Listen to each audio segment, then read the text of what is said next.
Assalamu alaikum, sisters and brothers. Sulma Rahim here, Mr. Covenant, break our 7 seals. Brothers and sisters, again, $5,000. No one stepped up yet. $5,000. $5,000. Cash payment, anyone who can prove they were lying, son of the devil Farrakhan is preaching is consistent with the lessons, supreme wisdom of Master Farad Muhammad and Elijah Muhammad's representation of his teacher, Master Farad's teachings. Been out there for years. Nobody saying anything yet. Who on, brothers and sisters? Update from yesterday. So let me play a few things first, and well, we'll get to it.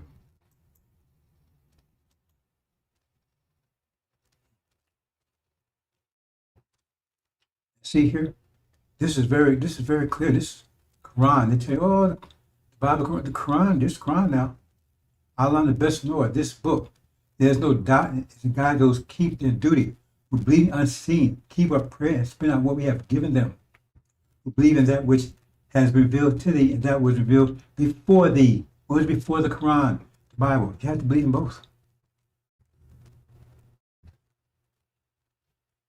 That's Allah speaking. Allah the best knower. I guess Farrakhan is better knower. Do you then believe in a part of the book and disbelieve in the other? What then is the reward of such among you as do this but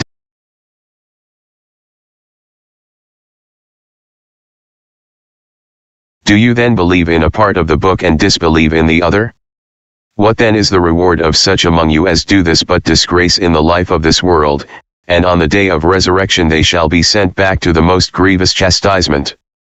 And Allah is not heedless of what you do.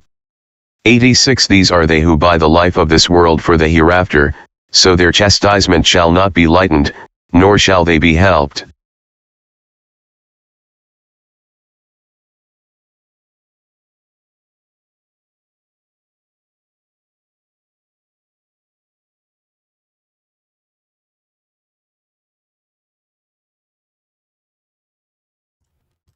If you paid attention to that, brothers and sisters, you know these are guilty of that. They do it all the time, every day. Every Sunday, they do it. Store scripture. This character on the right, top right, he says, oh, I see how I weave in and out the scripture. Weave in and out the scripture. We can prove. They read verse and jump over other verses. Deny the verses. I like calling God a liar. Like Muhammad said, the purpose was to leave here and go home. The covenant says that. God says it. Farrakhan, he's the best knower. He says, no, we're not going anywhere. Well, he's not lying about that because he's not going anywhere. Right? So he's not going anywhere. So, no need to speak about this anymore because they're obviously guilty and grievous chastisement, most grievous, is on the way. It's moving at speed of thought and it's fast. And they will realize this within the next 60 days. Their time is running out. I told you the next 60 days will be totally eventful.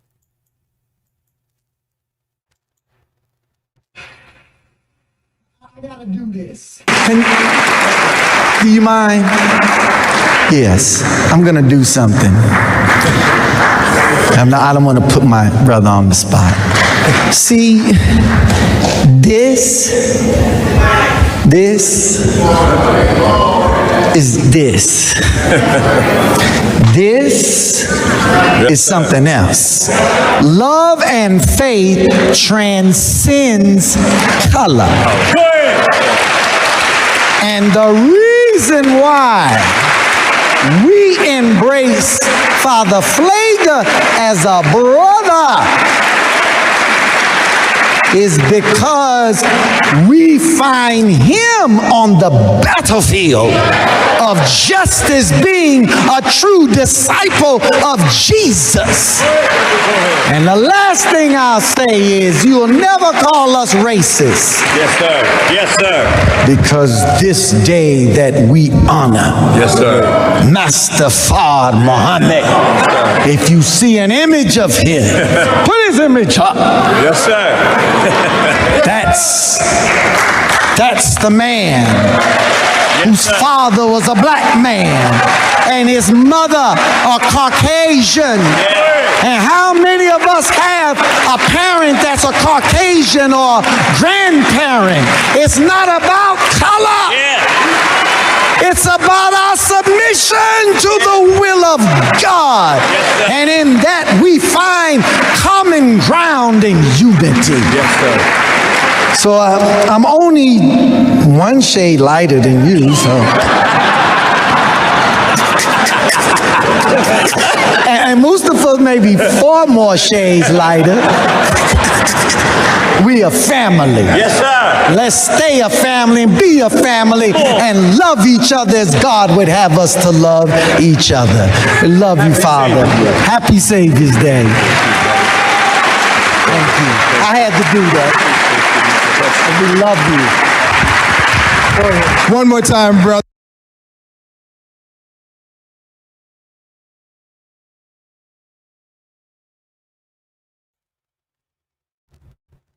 It was a sick, Elijah Muhammad would call us sick. And when I was there with Elijah, if they'd pull us stuff like that when Elijah was around, he wouldn't be around now. Elijah would have the same thing. The F5 took care of them. Pretty soon, that shit they spreading out, see how they like it when they have to dine on it. Oh. There'll be no mercy for them, said most grievous chastisement. He said what? Oppression's great in slaughter, so it's not with slaughter. They're gonna wish they were. Slaughter. See here? Scientology and shit, that's Farrakhan got in his left hand.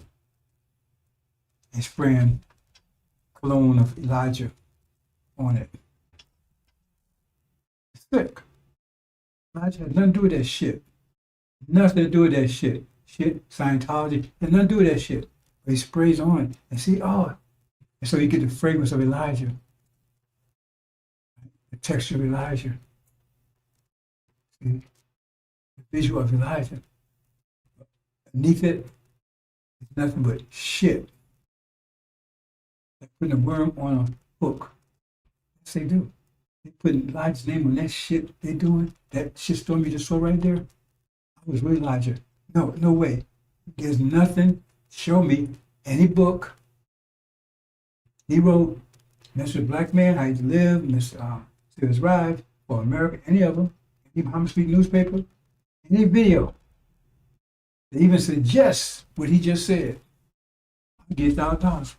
No questions asked right away. Cash money. Because you can't.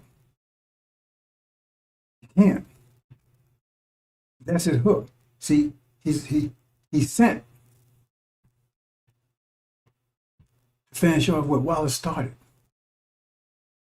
Destroy the Nation of Islam, destroy the idea, destroy the mind that Elijah Muhammad was preparing you for, to receive.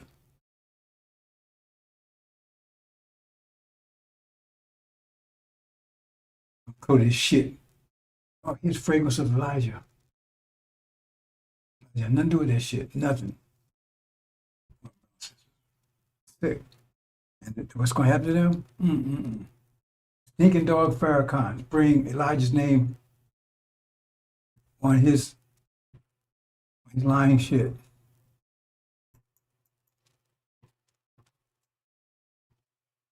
Okay?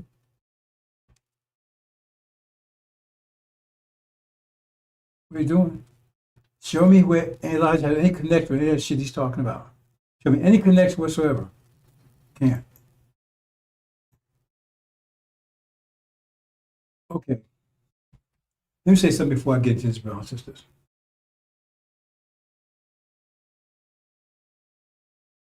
You know, it's your time to rise now. When they say you make own the cream of planet Earth, God, universe, that's exactly where you are. The point is, if you was real, if you were the Hulk, and somebody give you the mind turn your power against yourself, you're worst enemy. Because nobody can hit you like you can hit yourself. Nobody can touch you, and now you beating yourself up. Right? Jumping up building and slamming to the ground. You do all kinds of stuff, beating yourself to death. Nobody else can do it. Get you to do it.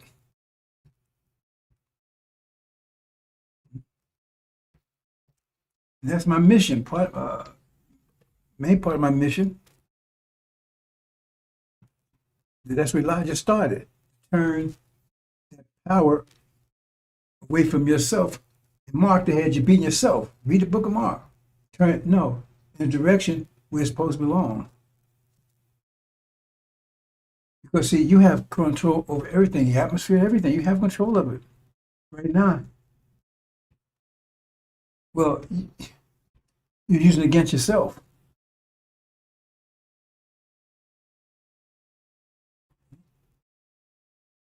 But the thing is that it would take 35 years of constant resonance, right? Turn you around. Constant, because you are being turned around. See, you don't understand the math of it. Like if you throw a little pebble in the lake, there's a pebble. It affects the whole lake. It may seem very minimal to you. It affects the whole lake. You know, I do these, what do they call it? What do you call that stuff? I forget what they call it.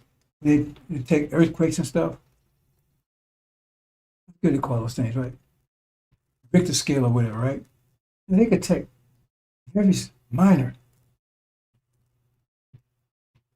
ocean changes thousands of miles away. It's just as sensitive, because see, the thing is, if you throw that pebble in there, it sends out waves.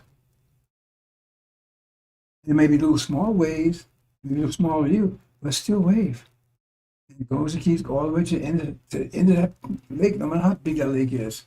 And maybe real minor, but it still infected it. Infect the whole stream. If you don't understand that.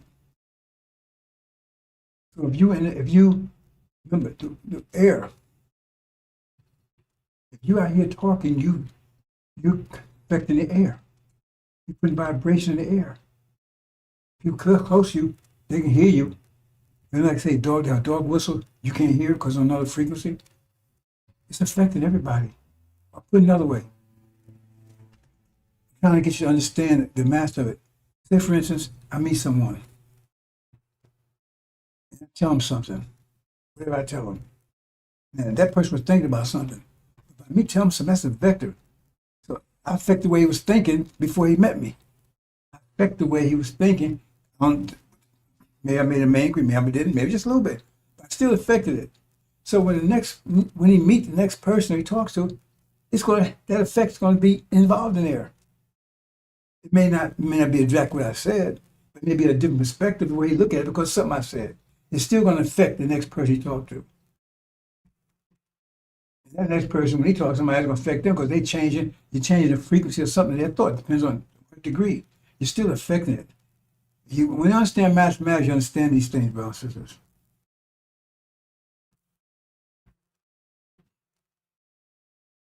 I mean, you see a star.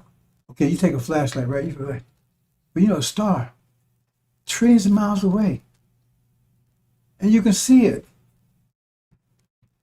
But you know what you're seeing? I don't know how I can say this.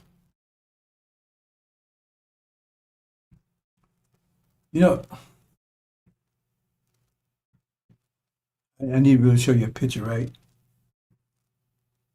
You have a circle, right? And you got spikes going out, like a bicycle wheel, right? So little spokes coming out. Okay. So you see all those spokes, right? If you keep stretching those spokes out for a mile, Right? They're stressed out. You a mile away, only spoke you're gonna see is the one in front of you, because you ain't gonna see the other one because they way out. That's the only one you're gonna see. Just that one. Because they spread all out. They go in all different directions. Right? So if you close up, you're gonna be affected maybe 10. Maybe if you close up, may be affected by 10 spokes. Move further away, you're only affected by maybe 5 spokes. That way, just one. Wow, just one.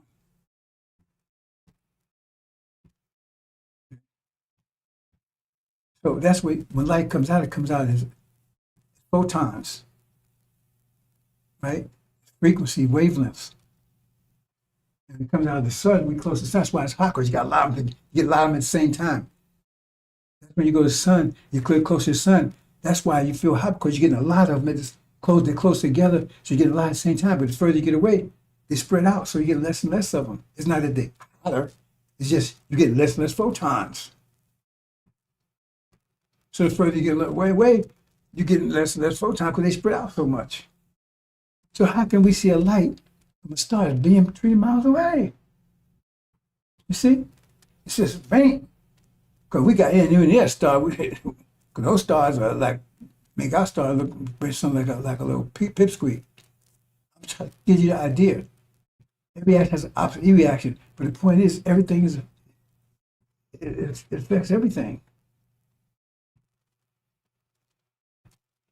So we're out there, and so, and at night, you see the stars, and then you're affected by stars that's big 3 miles away. So you may be talking about a star next day, or maybe influence where you think about something else still affected you. We're affected by everything. The point is, can you manage that? Do you know how to manage that? You're telling me you have to manage the quality. So the thing is, we put this information out that's affecting, and then when I keep putting out, it's more affecting. And like I said, people are about to come around. So when you understand that, then you understand it's like resonance. Resonance seems like an insequential thing. It happened to the Walls of Jericho. People said, man, we're going to walk around here for 7 days, man, just sing the same song. We didn't understand the math. Right? That's why you got to learn mathematics, because then you have power. So the point is that, right? For instance, right? Okay, black folks with nothing. We're over here. I mean, we even less than the people in over there in the motherland, so to speak. We're nothing. We're total wasted over here, right? Name, everything taken away from us. But what music is the world rocking to? Remember, we got the same people as the people over there in what you call Africa. They ain't rocking to their music. Who was rocking to? Our music. Why? That's the atmosphere. Now, you take water, right? You drink water, right? Then you may put sugar. Oh, now it tastes good. You put a little flavor, right? Whatever. You're affecting it, but it's still water. It's still the atmosphere. What happened is that music is your emotional attachment to the atmosphere. Music is that means you affecting your emotions, affecting the atmosphere. That's what music is. Music affects your emotions. And it's your emotions, right, that you expressing, because not theirs. Nobody's rocking to Indian music I know about, or Chinese music I know about, or Russian music I know about, not even Nigerian music I know about. I mean, they got some brothers over there that not like what they said, but the point is, they rocking to yours. Where jazz come from? Where the blues come from? Where the rock come from? You control the atmosphere. You're also controlling the weather. You just don't know it. So the more you come together, you're going to see that control.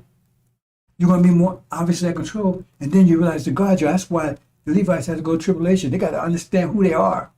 They get control, because we can't let them come home with all that power. And it's like a child giving a child a gun. You don't want to do that? Give him a gun, because you're going to get yourself in trouble.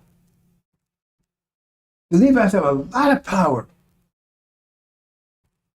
High power. They're using it against themselves. It said nobody controlled the man in Mark. So he had power, he just was using it against himself. The world is rocking to your music. It's also rocking to your I'm gonna use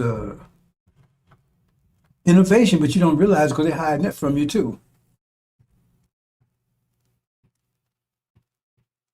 But the point is, the atmosphere, you control the atmosphere, at least to that degree, more than that actually. But you control the weather too. You notice how all this weather, this crazy weather happening, and you know how it seems like GPS on on devils.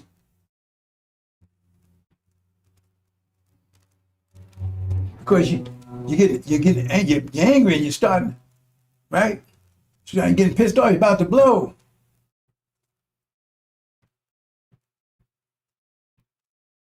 You're gonna blow this country apart in a few more days. You're gonna just blow it apart. Once you become organized, it's being a great army. But right now, you're affecting it, but it's all over the place because you don't. You got a gun, you don't know how to aim, and you're shooting everything. You're power. You're the most powerful form in the world, other than the elect. You're the most powerful force in America right now. It's just you don't control it. That's my job, to get you to focus, to get you to control it. Focus it. Because it said you will not return unless you have thorough knowledge of self. We can't let you come back with that kind of power.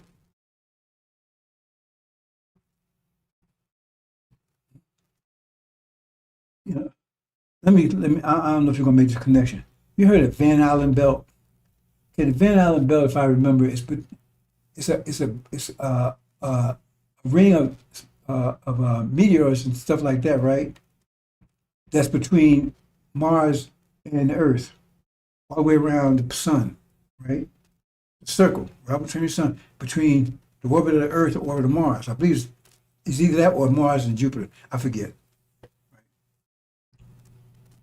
And they don't know why it's there.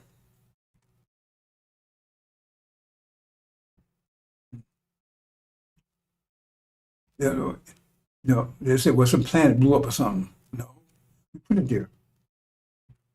Because when you get home, right, that vehicle that Mass Farmer have, that's going to be, you got vehicles like that. You're not going to avoid vehicle, but you have to travel. Travel. And those vehicles had the capability of moving at 24 billion miles per second speed of thought. I know it's way out, you can't, yeah, but you'll see.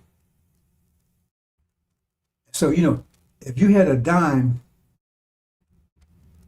coming from out of the solar system heading towards Earth at 24 billion miles per second, that kinetic force would hit the Earth, you know how much? A dime. It'd be worse than a nuclear explosion. Because it's my kinetic force, mass time acceleration. The bottom line I'm trying to tell you is that it's more to it, I'm going to get into general. But if we coming back towards the Earth from another galaxy someplace, moving at 24 billion miles per second, somebody fall, I'm saying it's going to happen, somebody fall asleep or somebody little bugged and got Yakub hidden in the background we know about, right? So he's heading towards the Earth. If he hit the Earth, accident or whatever, a lob's that big, that would crack the Earth. Kinetic force would be more than the Earth. And so the Van Allen belt is a protection. Because you got to come to that belt to hit the Earth. And if you hit that belt going to tear your ass up. Tear you apart. That's why we put it there. I'm just trying to tell you, we control everything, brothers and sisters, but I'm saying that's a safeguard. And that's why we cannot allow you to come back home in the condition you are, because you have all this power and you don't know it, you don't know how to control it. So let's move on, brothers and sisters. Okay, geez, who is that? Now I'm going to talk a few things here, brothers and sisters. And here, let's see what's going on here. Oops. I'm trying to follow up from yesterday, add a few more things.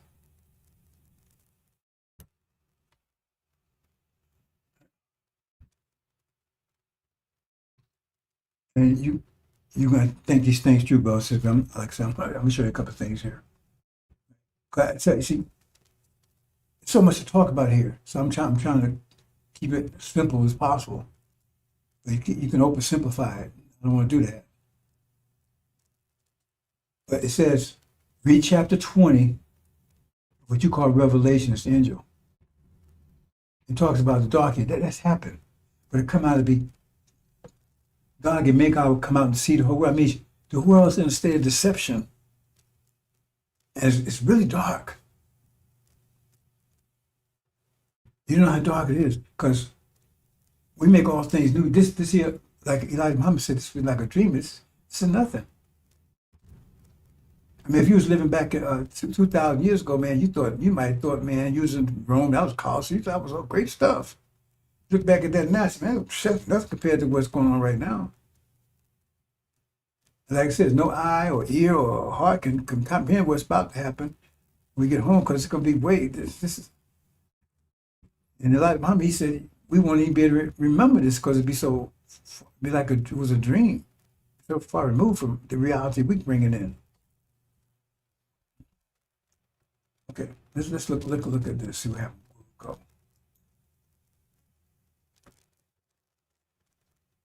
Now, let me give you a little story here, brothers and sisters. I'm not going to read this whole thing here. I'm going to let it play.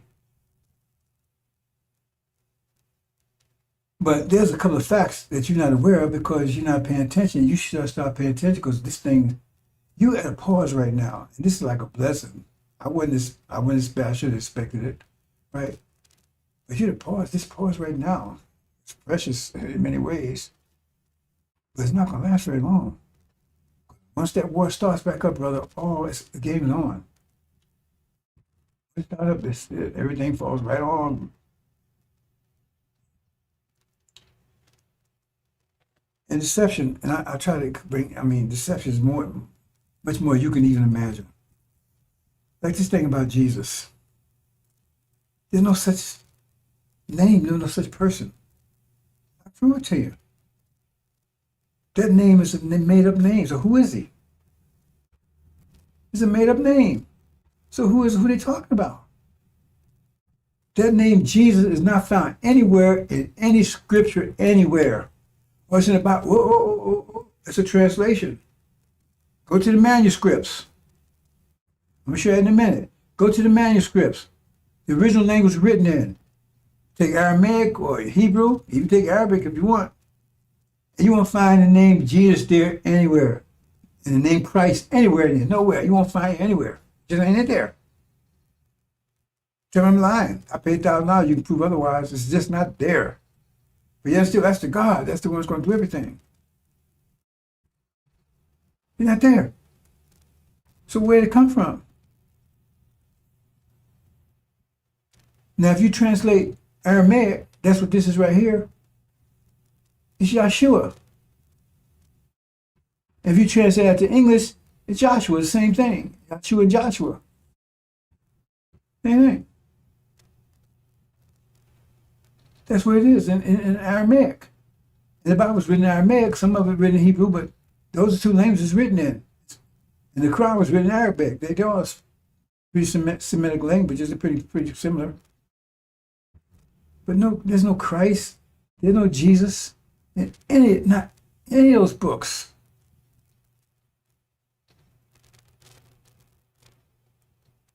I mean, they don't matter. Yeah, I mean, in those versions. So where did it come from? Who is this Jesus they're talking about? Because they tell you the name they give is Yahshua. Now, Arabic, they don't use Jesus, they use Isa.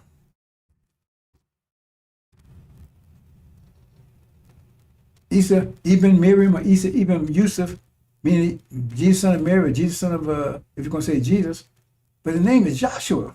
So where did they get Jesus from? Keep that in mind. We don't see, because they tell you There's no other name that you can be saved on. You got to be saved on the name of Jesus. But where did they get the name from? It's a created name. I'm going to go into more detail with it here today. But anyway, let me play a slow with this, bro. It's just a couple of verses of this. Aramaic Bible in plain English. 1 And a certain man was sick, Lazar of the town of Bethany, the brother of Miriam and of Martha. 2 This Miriam was the one who had anointed the feet of Yeshua with ointment and wiped them with her hair, whose brother Lazar was sick. 3 And his 2 sisters sent to Yeshua, and they were saying, Our Lord, behold, he whom you love is sick. 4 Yeshua said, This sickness is not of death, but for the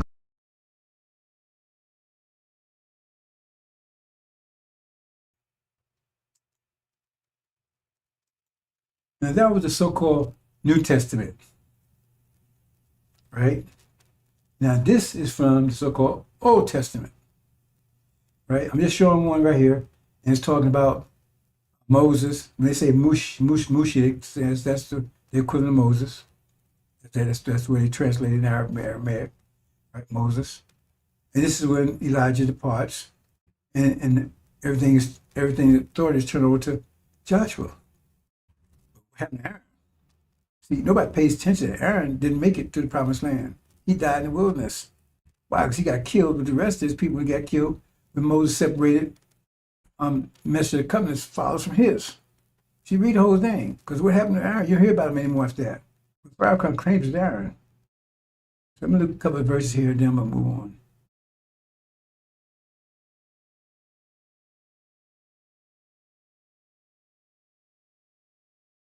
Aramaic Bible in plain English. 1 And after Moshe the servant of Lord Jehovah died, Lord Jehovah said to Yeshua son of Nun, the minister of Moshe, 2 Moshe my servant has died, arise, cross this Jordan, you and all this people to the land that I give to them, the children of Israel. 3 Every place that the sole of your foot will tread in it, it shall be yours, as I said to Moshe. 4 From the wilderness and the mountain of this Lebanon and unto Euphrates the great river, and all the land of the Kittites and unto the great sea, the place of the setting of the sun, shall be your border. 5 And a man shall not stand before you all the days of your life, and just as I have been with Moshe, I shall be with you.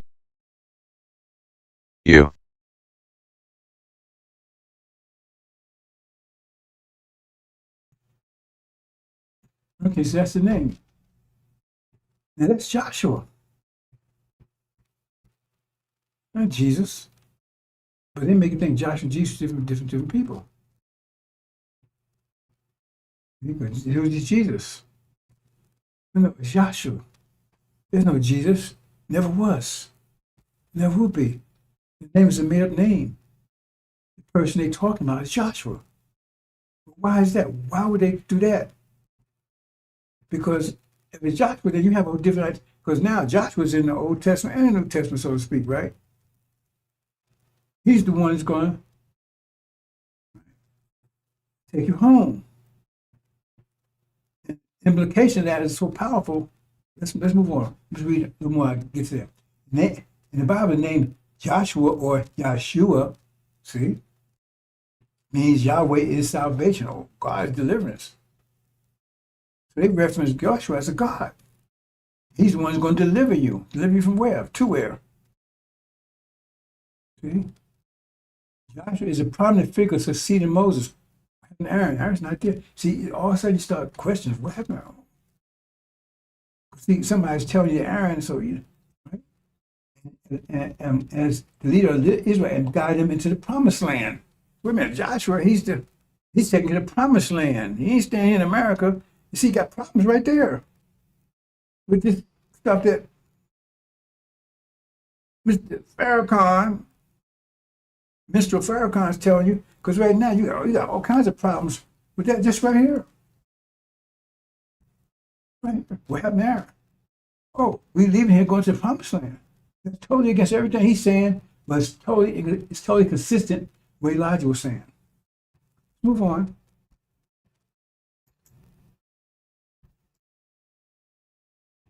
You see here? The word Christ also made up. It's not in the Bible anywhere. Quran either. The Bible, not the Quran. It's in the manuscripts. No, it's not in the manuscript either. It's not. It doesn't exist. It's a name they made up in the Greek. Those are Greek words. Jesus and Christ, they're both Greek words. You see down here, both mean anointed one, Messiah. Christ means Messiah. That's what it's translated. But they say, oh, right. That's what it means. If you look at it in Greek, I mean, in the Bible, in the transcript, it's Messiah. So you have Joshua the Messiah, not Jesus the Christ. But then Then you have to go say, because you can't. Who's this Jesus? It's not there anywhere. But if Joshua is, then you're going to look at Joshua. He's a whole different character than the one they present to you. As Jesus, whole different character. He goes against everything lined off Farrakhan saying. Because Aaron's out of the picture. He's the one that inherits after Elijah, not Aaron, not Farrakhan. He's going to honor the covenant, the message of the covenant. They never talk about, they don't talk about the message of the covenant. They don't talk about the promised land. They don't talk about it. They don't talk either one. Farrakhan does not talk about the promised land, which is Arabia, between the Euphrates River and the river of Egypt. That's the you don't talk about it. It's right there. He jumped right over it. You don't talk about the message of the covenant, which takes back to which the covenant is the promised land, and he's the message of the covenant. Fulfill the covenant. Don't talk about either one. That's the whole thing. That's the bottom line. The Messiah's going to take us out of here. The promised land. He don't talk about it. And one of you don't talk about it because the preachers were told not to talk about it too. So was he one of them? That's why Martin Luther King had his head blown off the minute he started talking about the promised land. The next day was dead. They don't talk about the promised land. That's why they put false Israel up there. To make sure that we understand it. Oh, that belongs to them. That's still they talking about, not us. They can't have you thinking. Remember I said, because if you start getting your thinking the proper way, then all that force you got built up is going to be focused on them. And they can't handle it. It's going to be destroy them. Move on, brothers and sisters. Now, there's a question here. Now, those are manuscripts. That's Aramaic, Hebrew, if you want, right? So you read those manuscripts, you want to translate it to English, right? In the Bible. So you translate directly, right? Say, okay, it's Aramaic, okay, translate it. Bible, right? And if you did that, the Bible would say Yahshua. It wouldn't say Jesus. It would say Yahshua. That's what it would say. Good say. That's what you normally would do, right? That's what would happen. So what happened then? Okay, let me show you. See if this makes sense to you. They translate into Greek first, then from Greek to this. So why did they do that? Why would you do that? You want to translate English, so why you got to translate to Greek first and then translate to Arab? That's what he did. Those are Greek words. Why would you do that? Unless you got something on some scheme going on. What's the point of that? That means two translations, and even if it was okay to do that, you're still going to lose some translations because every time you translate something, you lose something, right? The idioms and things like that, right? But that's what they do. They translated Greek. And Jesus never spoke Greek. He was never in Greece. Disciples, they tell you, oh, Mark didn't write anything. Luke didn't mark anything. That's where the book came. And so they tell you, no. That's where the book came. If you understand the scriptures, the book was written that way. It wasn't these people, they wrote that stuff in there.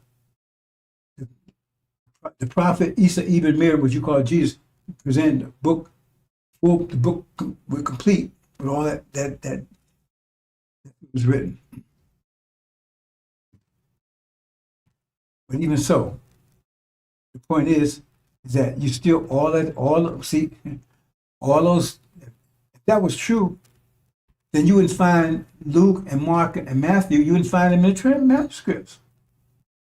Because that means they was written after the prophet left, and so then the only way they could write it. So the only thing if you wanted to read them, you had to go and read them in the Greek.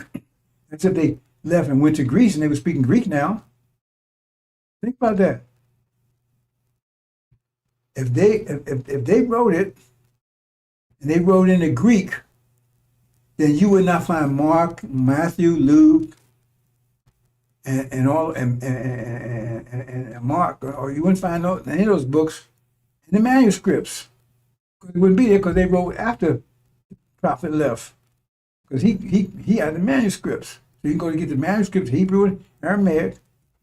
And those books wouldn't be in there because it was written afterwards. But they're in there. It shows those books came together. They came at one time.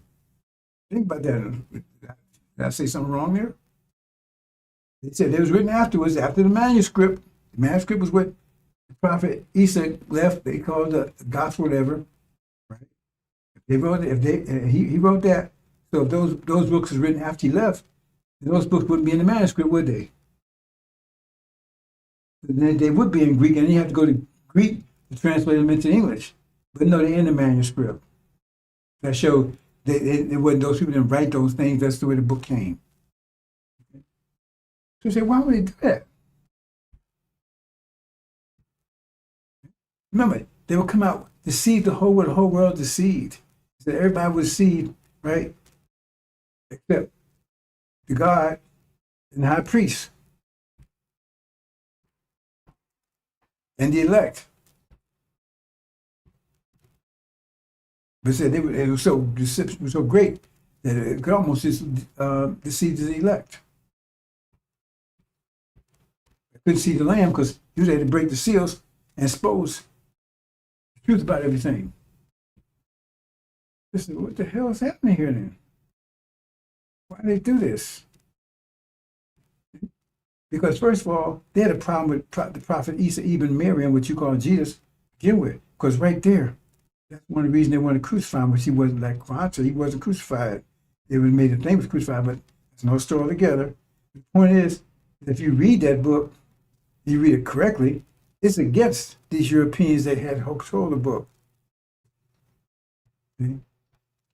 But if you read the angel properly, what's called the Gospel of Revelation, it says the Lamb took the book out of the hand of the one sitting on the throne. If you understand the angel, the one sitting on the throne is Satan. He had the book, but he couldn't understand either.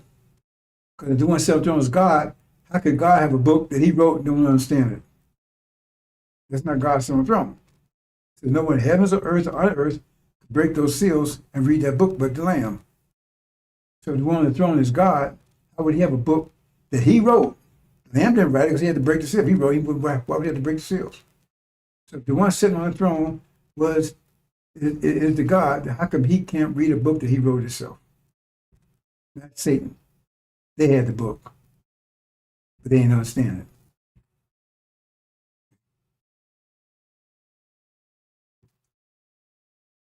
They had a problem because he called them out. He said, no, you synagogue of Satan.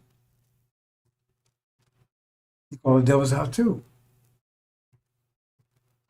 The other thing is, they had another big problem because they gave a description of him, woolly hair and dark skin. Man, oh man. See, they instinctively knew this book was against them. For us. So they had to turn that around. Flip script. Because if you read it like this, it's clear. But still, why would they give you a picture of a white man when it says clearly he had woolly hair and dark skin? Why would they do that? You see what I'm saying? So obviously they were trying to turn it because it's clear, it's right there. So it's clear they try to turn it there, and why would they do that? They had a reason to do it. Because it's totally against them. The Dark Ages, they knew they was in the pit for 1,000 years. So right now, they said they were glad. Why would they go out to see the whole world? See the whole world about what? Why would they have to go out to see the whole world? God can make God. Has to be in the pit for 1,000 years. That was part of the deception about being in the pit itself. Because they got you thinking chapter 20 is something in the future when it's actually a past. And if you understood it was a past, you recognize who they are because it was Satan in the pit. They was in the pit. Demons and Satans devils and Satan was in the pit. It was locked down by resurrected, not a created, Who's the resurrected? That was Abraham's resurrected Islamic Empire. That's not the trick that came away from you. Because they try to make you think Prophet Muhammad invented that. No. It tells you right there. He didn't, and anybody that knows anything that pay attention to, you can go Google and check it. He didn't invent that. It was already there. Mecca, Mecca, Medina, the Kaaba, pilgrim, all that stuff was already in place. Only thing is they had descended in idolatry. They took the 100 attributes of Allah and made a God idol for each one of them. So they believed in Allah. They called the top idol Allah. He didn't invent anything. He resurrected it. And that's what kept Europeans locked up for 1,000 years. That's clear as hell. That's clear.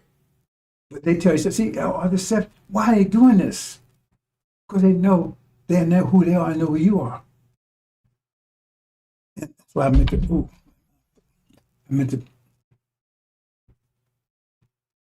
me a second, bro. It's just, I got to get this quote real quick. I know I forgot something. Give me a second here.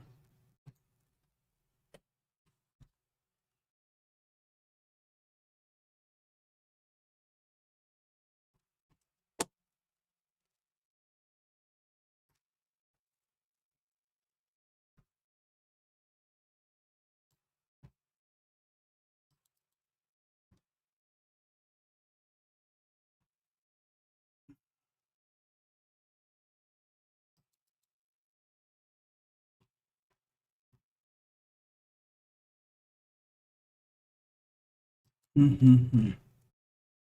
No.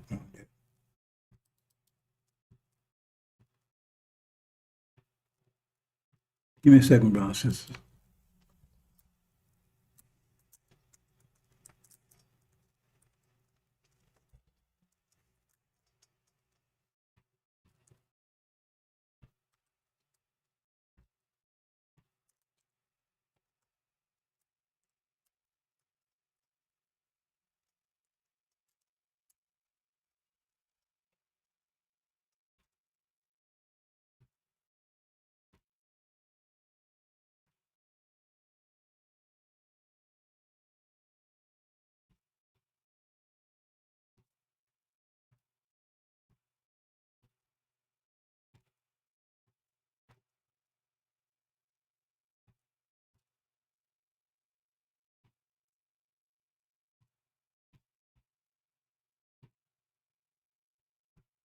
Okay, I can't find it right now, bro. So I'm gonna let it go.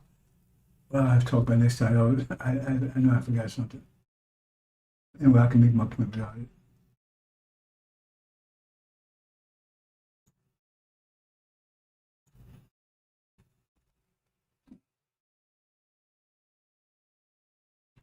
So the whole deception, what's deception about?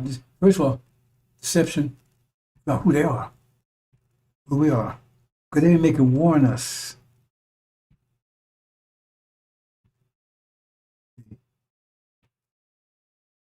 And what you think they've been doing the last 40 years is directly working more in Africa for forever. They know what time it is. They don't want you to know. So that's deception. Let me just go and look at this a little more. So, because you say, why would they do this? Okay. Now we see that Christos and Jesus are words they got from the Greek, but those words don't even exist in the Greek. Oh, go look at it again. Those words don't even exist in the Greek. Jesus is not a Greek word. I had to have press on Google and I forgot to put it in, bro. So maybe I'll do it tomorrow. Ain't Greek words. Those are made up words.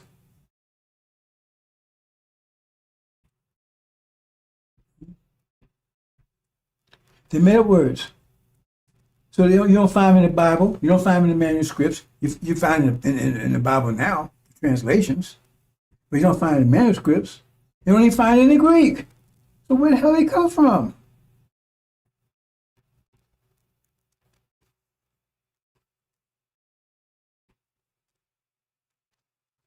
I need to play that, bro. So I forgot to bring it in Because when you translate Joshua into Greek, you don't come up with Jesus, you come with some other name. And it doesn't sound anything like Jesus. And I looked up the word, they don't have a prefix in Greek, J-E, don't have that prefix in there. Sound, that not a sound, they don't have a sound. It's like in English, I don't think you have a sound like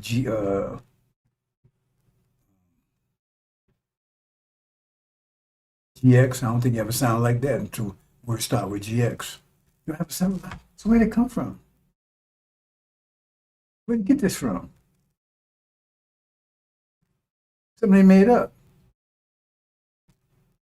So when you call on Jesus, who you call on? Because Yahshua is the name you should be calling on.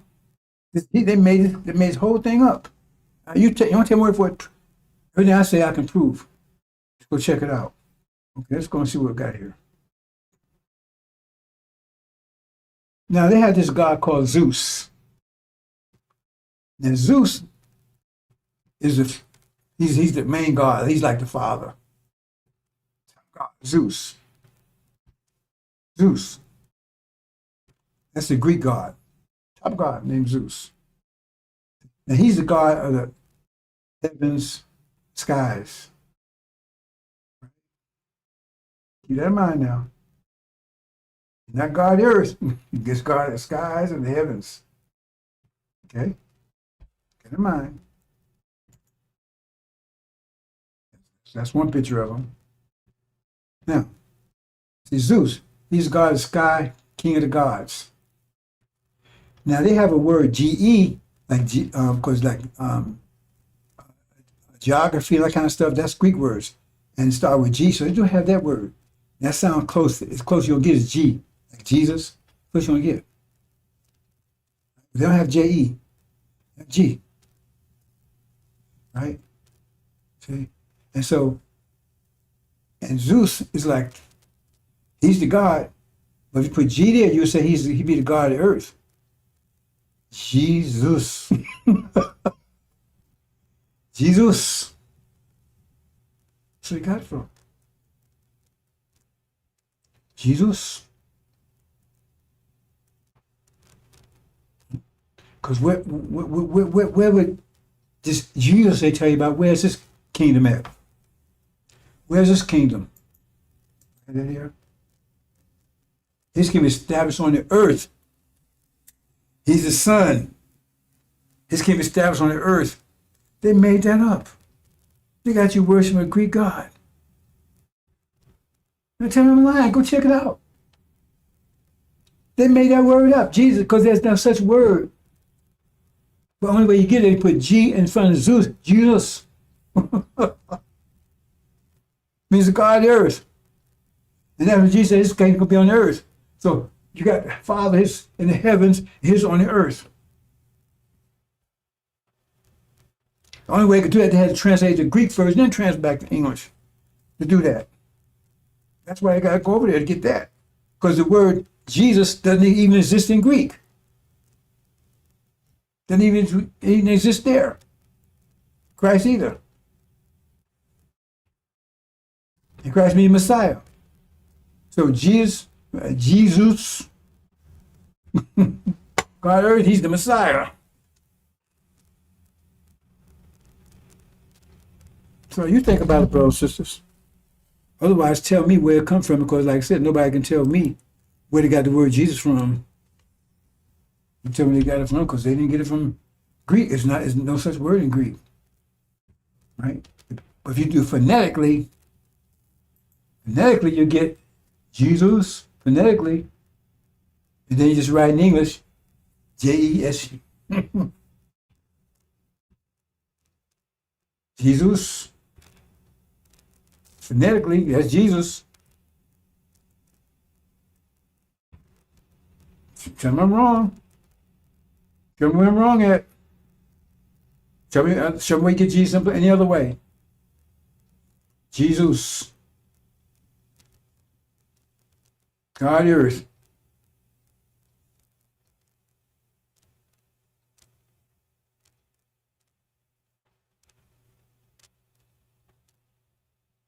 But you can't, the word Jesus doesn't exist anywhere. Made up. So if you say that phonetically, then you write it in English. If you say, okay, here, you say the word. Can you tell me how to write Jesus in English? Then you write J-E-S-U-S. You write it. But you sound it out. That's phonetically. In Greek, Jesus. When you write in English, you come out, you can use it, you have the J-E in English, right? Jesus. You think about it. Go on, brothers and sisters. Not just two parts, because I know it's going to be a long time. Okay.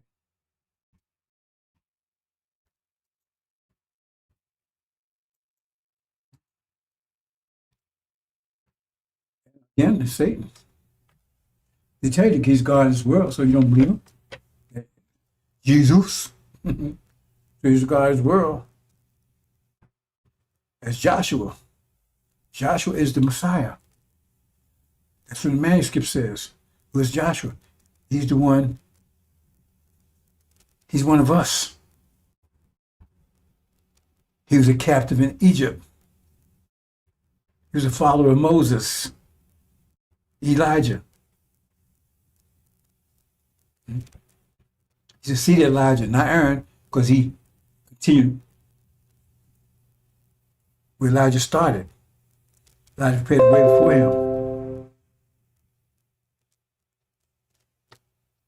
You understand?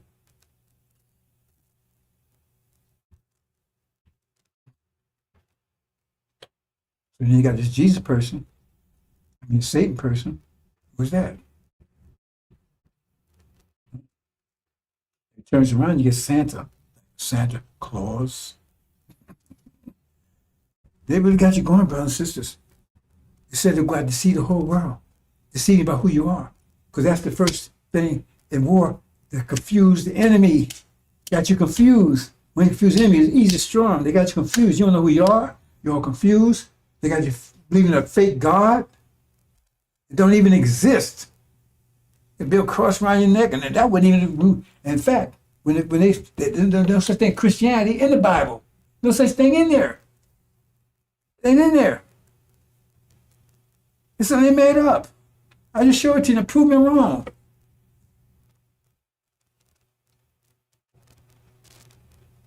And that cross came out late anyway, because they used a fish. They made that up too. To keep you confused. Like put false Israel out there say, well, they see Abraham when they ain't. When Esau told you they not. It says right in Revelation, those who say they're Jews are not synagogue of Satan. They tell you the truth in there, but you don't want to hear it because they got you, they had 400 years, and they forced that in it. Matter of fact, they control the information you got. You ain't seen any of this. And right now, you ain't interested in any of this because you're interested in NFL, NBA, that's what you're interested in. Video games. So you ain't hear any of this. Anyway, I'm gonna bypass it. I'm gonna come back because I can't spend 3 hours in the city, brothers. But I talked about it yesterday. Okay, Melchizedek. The originator. I'll talk about this for a minute. Who's the originator? Why don't you talk about Melchizedek? See? Because he said you can't worship Master because he's flesh. And right here, if you read this story, you show Farrakhan's a goddamn liar. You don't know what we talking. Well, I said he's a demon. Let's look at Melchizedek real quick. It says, King of peace, without father, without mother, without descent, having neither beginning, days, nor end of life. That means he wasn't created. He always existed. So he's got to be the God. It tells you right here, no beginning of days, no doubt. So that's, but it says, consider how great this man was, a man.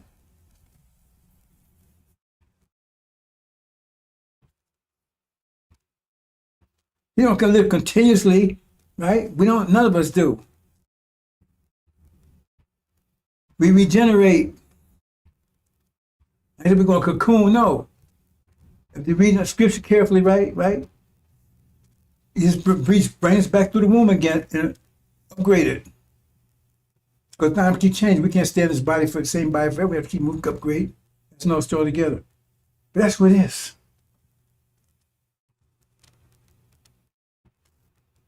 Remember he told Abraham, you're going to be great in the hereafter? How's he going to be great if he's dead? Take for a bird, teach him, incline to you. I have to give you the whole wisdom on that, but I can't do it right now. It's out there. So, I mean, okay. But see, Farrakhan, he said, oh, well, you can't worship Master Farrakhan because we got him saying it because he's made of flesh. And, but you got to worship the originator. He said, Master Farrakhan praise. Well, if he's a God, who's he praying to? But the person he's praying to is not flesh. Now, are you too stupid to make that connection right there? He just told you that the man, Master Muhammad, you can't worship because he's flesh. But you got to worship the one that he's praying to. That means the one he's praying to can't be flesh. That means you got to be a mystery God, which Elijah Muhammad said that is impossible. There's no mystery God. And we got to, and it's in the lesson, tell you that clearly. Let's move on, brothers and sisters. He said, Abraham bowed to this man. But Abraham bowed to nobody but God. And Farrakhan talking about Armageddon. You seen Armageddon yet? Talking about, oh, Armageddon. You see Armageddon, but 3 years ago? You seen Armageddon? You got Ishmael saying, if he say it don't happen, that means don't listen to that one no more. Well, why would she listen to Farrakhan then? Because he ain't prophesied a goddamn thing. Oh, yeah, he prophesied watch the weather. Yeah, he prophesied about the war in the Middle East. No, he didn't. Come on. Well, Master, I'm going to show him a picture. Really? Of him, Netanyahu with a glass of wine. So that tells you everything you need to know about the war. Right. Really? What does that mean? When it's going to happen? What's the result? Who's going to be the participants? That's prophecy. He don't say any of that. Now all of a sudden God told me to shut up. That's what's part of my issue. I have to deal with that funky. Can he call my end? Boy, he worse than that.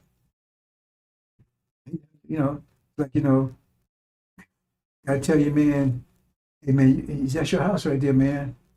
People living there, man, they have shit on the walls and everything else. So where you get build a good house, man, but now you gotta go and clean that shit up. Man, damn. But that's the thing is. Because Elijah Muhammad was supposed to prepare the nature of Islam for the message of the covenant. That's what he said, prepare the way before me. Who do you think he prepare? Aaron came and poured shit all over it. That's why the message of the covenant come full of soap to clean it up. Clean the shit off of them. That's the man, why damn, I gotta clean this shit up because you put it on there? What do you think gonna happen to you? Why do you think you come with soap? You don't come with soap unless you clean up something. We got to clean Elijah's mess. Better read it again. Move on. I want to move to some other things, brothers and sisters. I'm going to get to my main point here. So I'm going to have some things, brothers and sisters. It took me a long time to get to this today. I have all kinds of technical difficulties, but I want to get to a main thing here. I'm going to bypass some stuff.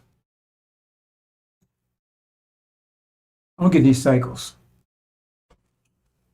Now, why I'm telling these cycles, because I'm trying to get you to understand, I'm trying to bring you up to date to where what's happening right now is about to happen. That's prophecy. Let's walk through this, and then I'm going to close, maybe later today or tomorrow. I'll just take time and go into the whole thing again in detail. The cycles says momentous in heaven and earth. Now, as soon as you don't know what that means, it says momentous in heaven and earth, but it comes up as sudden. Anyone know physics means the only way that could be true, the earth has to be the center of the universe. The only way that statement could be true, the earth has to be the center of the universe. It has to be. Momentous in heaven and earth, but it comes up as sudden. So we get an energy wave. Universe is contracting now. We got an energy deprivation because the universe was expanding, means all the energy that used to be here was out there. So we got less energy. So we got to the point where we have energy to do anything anymore. We got lower energy. That's Yakub's time. So we lost control. But now the energy is coming back. It started coming back in the 1860s. We got our first burst. The universe contracting now. So it started being energized. It says it's meant to have Earth because Earth absorbs the energy We can't use that energy in that form. That's to convert to a form we can use because everything we get comes out of the earth. Yes? And then you suddenly get it. And all these things I'm going to tell you, suddenly they happen. And something's going to happen in a minute. Here. I'm getting to. Those of you that went to the Holocaust and don't have your head locked up Farrakhan's ass, this is information for you because we're trying to get you home if you want to go home. That's promise made and promise kept. See here, every 50 years it happens. So the first one's like 1860s, right? And the point is, let's say there's 17 million. Wait a minute, hold it.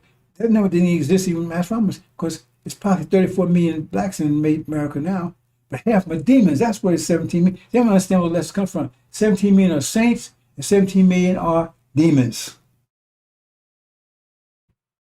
That's why I said 17 million. Chaff in the wheat. Somebody showed you chaff amongst the wheat. And so every 50, so the first one's like in the 1860s. So and so we all mixed together. So they had both of us enslaved because of black skin, right? Some of them was his children from rape, and some of us, right? So his children was in the house. I call them the house niggas, right? But they was his children. And Django, Kevin, whatever his name was, that was DiCaprio's brother, his same father. You understand? They was in the house. They wouldn't let us in there. So the point is, I'm going to go this rather quickly. In these 60s, right? So now I'm telling you how we affect the atmosphere. We affect the atmosphere. There was such thing, blues came on the scene. Go check it out. Take my word for it. Blues came on the scene. That was us, because that's the state we was in. Our emotions affect the atmosphere of the whole earth. Our little emotions right here is affecting. I'm telling you, we connect all this. We just don't know it, and we don't know how to control it. Because once we come together, you're going to see stuff like you might imagine. You're going to see us willing hurricanes into existence. So we're going to have arms. We're going to have those have arms, but first you got to get to that level. All kinds of atmospheric situations we're going to will into existence. Because it's our emotions that's affecting this stuff. We just don't have control of it yet. Blues, that was affect our emotions. Some brother, sister, whatever, right? That's the state we was in. Blues, the state was in because we didn't know what to do. We was thrown out. We had the blues, so-called Civil War. And Civil War wasn't about freeing us as slaves. That's another story I think I'm going to talk about in a minute. Then 50 years later, another burst of energy. Now we start feeling jazzing. You know any other music other than our music that's running the world? Or you can talk about that old country stuff. Boom, boom, boom, boom. But they say even Elvis stole stuff from what? Chuck Jackson, I think it was. Right? You know what kind of music they had before we came around. Came all of a sudden, bam. Came from us. Affecting the whole world. Remember, music affects the way people feel, the way they think. So we're affecting people's emotions and stuff. How they acting? We think we ain't nothing. We're affecting people all around the world. We're affecting the emotional state of people all around the world. And then 50 years later, right, Motown.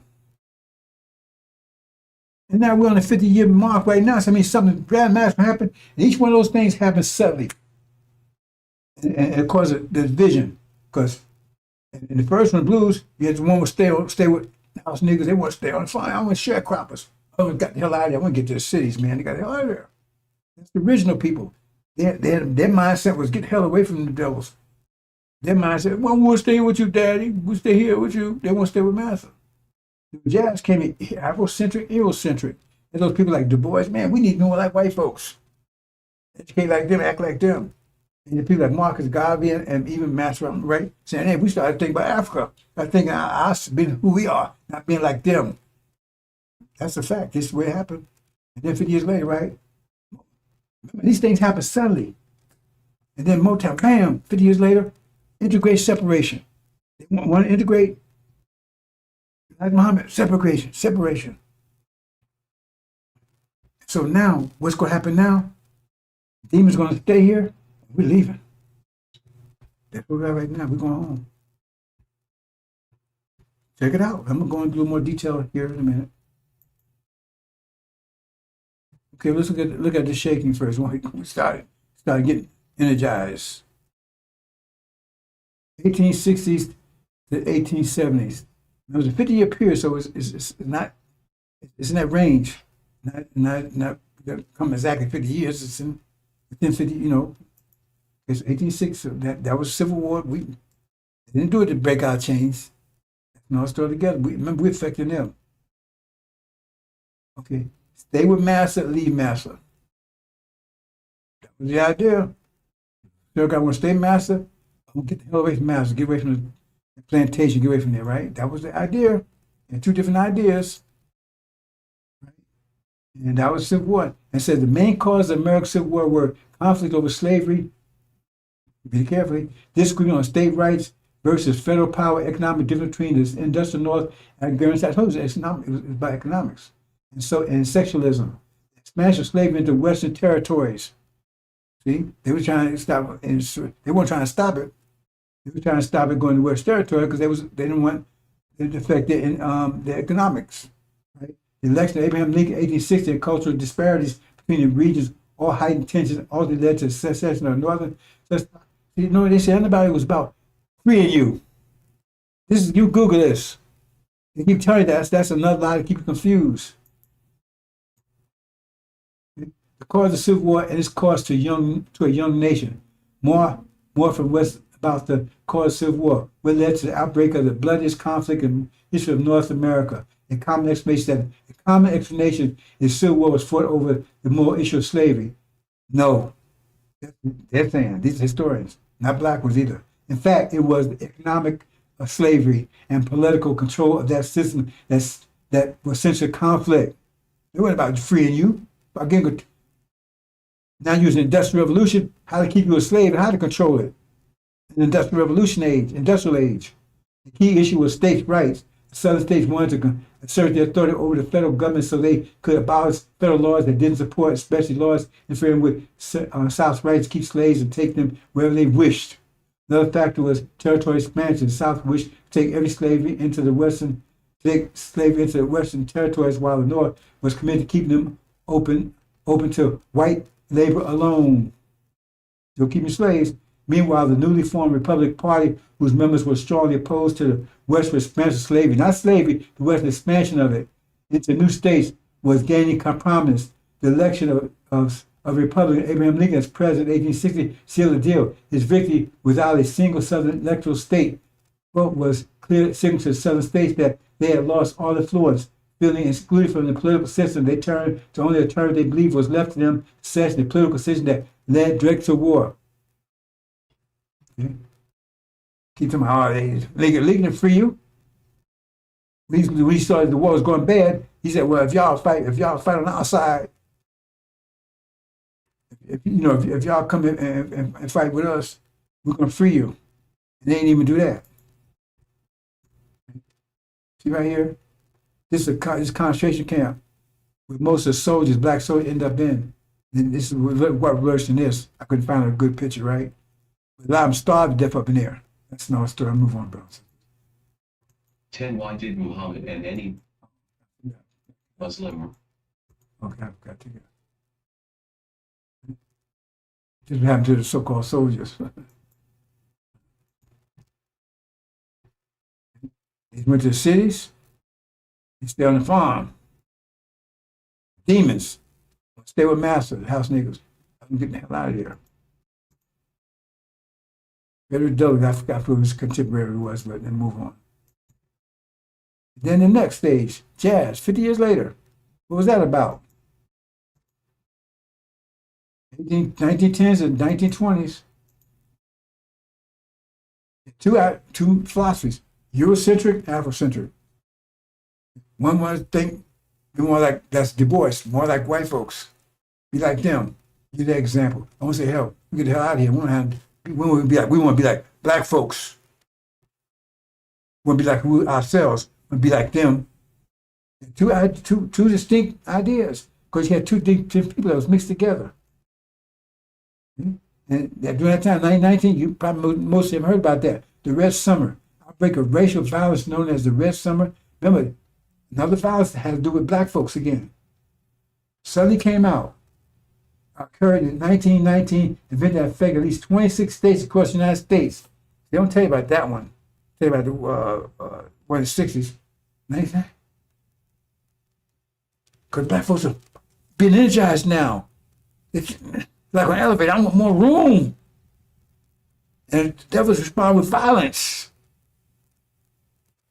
That's what they get ready to do in a minute. They're already setting up before it. They're responding in a civil war, violence. And then here, again. You understand? Now 50 years later, came out of nowhere. 10 why didn't and any I forgot to take that side here. Okay? And it's two states. Yeah, here the ACP, that's Du Bois. It was actually, the original NSP was actually ruled by CEO, I think it was Jewish, I'm pretty sure it was, ACP. And then you had this Marcus Garvey people. See, some guy talking about, Elijah was a officer in the mosque. He said so. Before he met Master Muhammad, he was aligned with Marcus Garvey. His father was a preacher. I don't think Elijah wasn't a preacher. He said he was a drunk. Actually, he said he was an alcoholic or something. He used to get drunk all the time. That's what something like that. I'm not saying he said something like that. No, he said he was into alcohol. I don't know how deep it was. And then he was with Marcus Garvey, and that's when he met Elijah. That's nothing. I knew that. We had two different ideas. See, this was Afrocentric. That's what Marcus Garvey was about. Noble Drew Ali, Master Muhammad. Then later Elijah, leads Elijah. And then over here, we want to be the ACP, colored people. We want be more like white people. Okay. 50 years later, right? Then what? Here it is. Here's Du Bois, ACP. Here's Marcus Garvey. Okay. Together, let's get let's think like black folks. So no, we should be more like. See, look at them. They're more like white folks. Two different ideas, because two different people. These are demons over here. Original people, saints over here, chaff over here. Keep in mind that this is every 50 years, right? Now, 50 years later. See, remember, you first start off, now you've changed the broke, right? I want to stay in the master. Stay in the house of master. I'm going to get out of the master's house. Right? Next stage, I want to think like master. Man, I don't want to think like master. I want to think like me. Next stage, right? And then here's stage 3. 96, 97, no, 50 years later. Pattern. Integration, separation. I want to get close to the master. I want to be close to the master, live with master and everything else. They wanted more, but they wasn't getting that before. I want to say, hey, I want to leave here. See, I don't want to have nothing to do with master. See, two different ways of thought. What happened? Another riots again. Another conflict, another racial conflict, civil war. Next one, they call it the red summer, can they call it? And then 50 years later, another one, right? Riots all across America. You see the pattern? I'm showing you, you can go look at it yourself, check it out yourself. So if that pattern holds, what does that mean? Then what? Remember, new music, the jazz versus the blues, we had the blues, then we got jazzy. Then what happened? Then we got Motown. 10 why did Muhammad and anyone? You had two ideas. Integration, Martin Luther King and Elijah Muhammad. Here's him with them walking with devils and everything else. He's hanging with right here. And here's Elijah. No, man, we're going to separate. You see the pattern? Conflict, ideology, conflict with devils, right? violence because they're trying to oppress. You've been energized. Look, you're in the elevator, and say you start getting bigger. People in a crowd, they're gonna start trying to push you back. You're getting bigger. You're taking more rooms. You're gonna get more resistance from the people around you. So devils put more resistance because they see you're making more demands.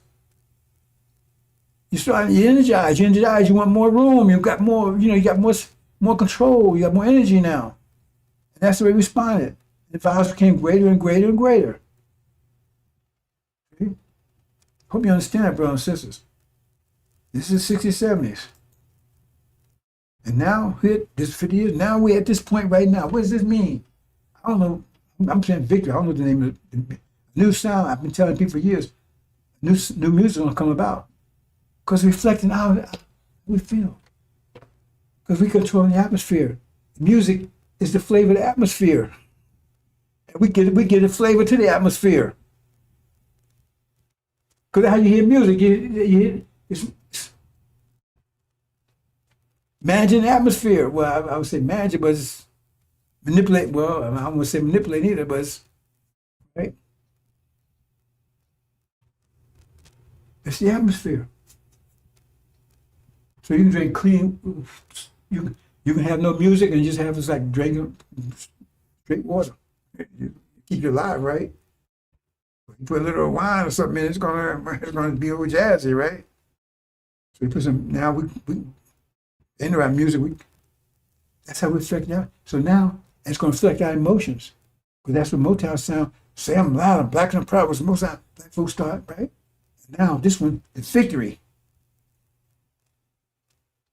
So what's the ideology now? Right? Remember, you see the pattern? We move further and further away from the devils. See?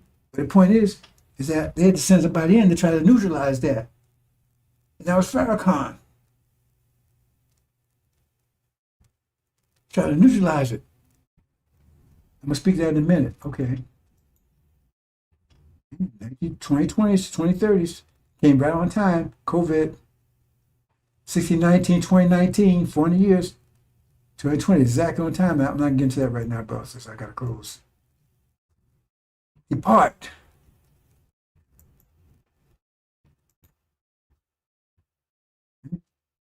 Samson revenge. Depart and stay. You got to understand my family. I'm not going to talk Samson, but Samson was a demon.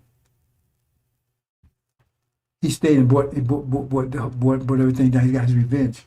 But tribulation, demon war, that's the conflict. That's the conflict, and the plagues that's coming. The reality is going to be greater than the reaction. That was going to be. You see right now. You see how Trump is reacting. See all this stuff is being reacting right now. This is the last one.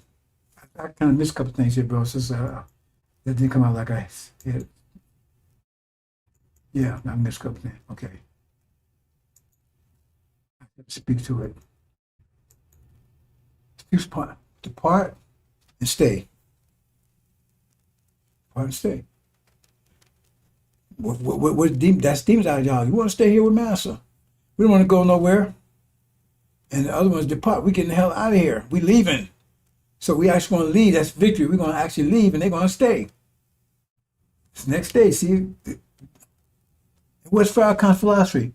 The demon philosophy. We want to stay here. We ain't going nowhere. We like it here. We want to stay here with Master. Master ain't so bad. See what I'm saying? If you understand this, you understand he's a demon. This is the pattern, and that's where we are right now. And you see what things, storms are gathering. You can see the clouds gathering. They're getting ready to get rid of us.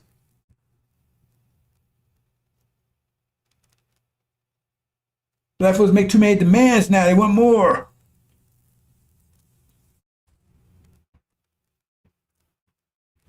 We took enough. Okay, they've been beating us 400 years, right? Every reaction. But we submitted. That means we took all of that. We took it. But look at what it's done to us. And actions don't rest. So that means it affected us. We acted on ourselves. Because we told us to submit, we did. So that means we're damming up all they done to us. But after a while, the dam can take but so much. So now we're exploding now. We're getting ready to, you start rumbling, but now we're about to explode. You see? Because now all that they put is going to come out. That's why I said, doing them as they done to you. Right? Because what they done to you is coming out on them, double. Because what they did five in a year, second, one day, what they did to us 4 in years, we're going to do back to them in 1 day. Can you imagine that? All that they did to us, we're going to put back in them in 1 day, 1 year. That's why it says unprecedented. Because the energy got to go somewhere. If they did that to us, right? But the point is that beating ourselves because our minds was taken, so we was beating ourselves. That's what Farrakhan, he was told to turn, send it. They about to, because that's what God said. Let my people go. Why is it? Because they're going to explode. What he says, if you don't let them go, you can have all these plagues. That means if you don't let them go, what the plagues come from? They're coming from us. If you don't let them go, you're going to hear all these. That's the quality of the explosion. Those plagues. COVID was the first example. You understand? You understand these things. So that was like warning them. You better let them go. They're about to explode. And the nation explodes. There's going to be all these plagues that's going to tear your ass up. You better let them out. Get them out your house. They're going to blow your house apart. You know, I'm going to keep them here. So they said, Farrakhan, come in. We'll see if you contain that explosion. See if you hold that explosion. Hold it up. Because he tell you, no, don't focus. See, because if you explode, you want to make sure you explode explosion, not implosion. Implosion means against yourself. So they has against ourselves. But they lied to him and said, no, you should be, that's your enemy out there, devils. He prayed there. So if you explode on them, not back on us. And then Farrakhan came and turned back around. Oh, no, man, no, they ain't devils anymore. And you the wicked, you the one's problem. And then he come and get some Scientology. Say, see, it's your imagination that's the problem. It's your thinking that's the problem, not them. So now you got to work on you. So he turned the focus back to us, explode again and destroy us. Because he's one of them. And you don't understand what's going on there. That's why I keep saying, it's not them. They good. We know, I showed you. I'm not going to show it today, but I showed you yesterday. Him saying all these things. Oh, man, you want to save America. You got all these things he want to do for them. But we so wicked and everything else. You know, hope the worms our ass and all that stuff. Because he's one of them. He's a demon. You understand? So let's move on, brothers. So that's what Suleiman's job is, to get you point back out. So because if they keep us here, which they apparently doing, because right now, only way they can save their ass for a little while longer, they got to let us go immediately before this war resumes. They got to let us immediately take down false Israel, tell people what they did to us, tell them false Israel's alive, take false Israel down, stop supporting them, take them down, and stop open up transportation for us to get the hell out of here back to Arabia. They ain't going to do that, but that's what they need to do. They want to hold them, because right now, black folks about to explode. You have exploded this country like you never imagined. They can't take it anymore. They just don't know who to vote, where to focus it. That's my job, to show you where to focus. That's why it says, come together, extremely great army. It means now you focus. Extremely great army. Can America handle an extremely great army, black army in America that's opposed to him? Think about it.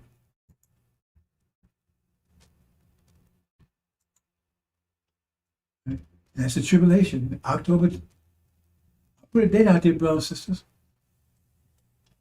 October 2025. This war will resume. And that's when they're going to attack us.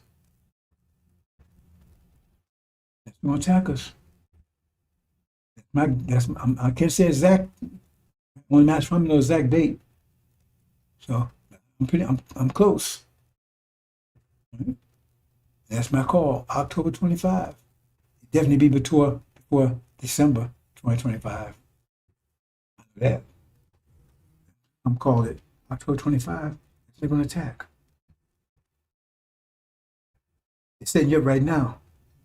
Look what Trump's doing. Oh, the army don't have to. The military, which is against the Constitution, they can attack American citizens on American soil. Who do you think they're going to attack? They sent them for you. They got the guys are going to do that. That's just to desensitize people. Nobody's saying anything about that, and they hate you more than they hate them. So that's just a test case. That's why America's supporting it. They kill them, kill that children, and the media's going along with it. So when they give it to you, then it's a piece of cake. It's a test case. Like you test dummies, you see, do a crash test, and all these detention centers. Why are they building them? You remember what the detention center is for? It's for people to get that day in court. If once ICE captures them, to see if they can deportation hearing. But they don't have to do it anymore. They don't have to do it anymore, brothers and sisters. I have a lighting problem here. They don't have to do it anymore. So why are they building detention centers anymore? For you. And they build the main ones in Florida and Texas. Why would they build them there? Because they right at the border, just send them, just take go at the border. They don't have to tell them court anymore. So why they build them? Why waste time doing that? Just you got them already round up, just take them to the border. They're watching. See, Jerusalem side of my armies flee. You're gonna flee in panic. That means they already set up for you.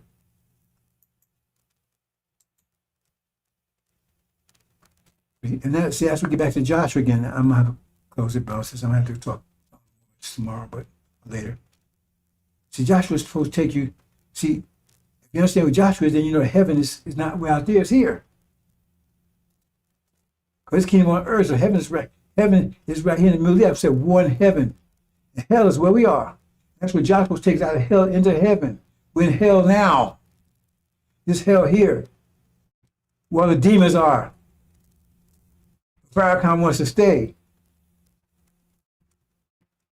See? Now Satan and the jinn, they're over in heaven right now. Remember, if you read the script, Satan was in heaven. Ark with God. He's about to throw his ass out. And jinn's over there too. There's another story together. I'm not going to that bounces right now. So they got us over here, and that's my side is supposed to take us out here. That's about to happen. We're going to depart.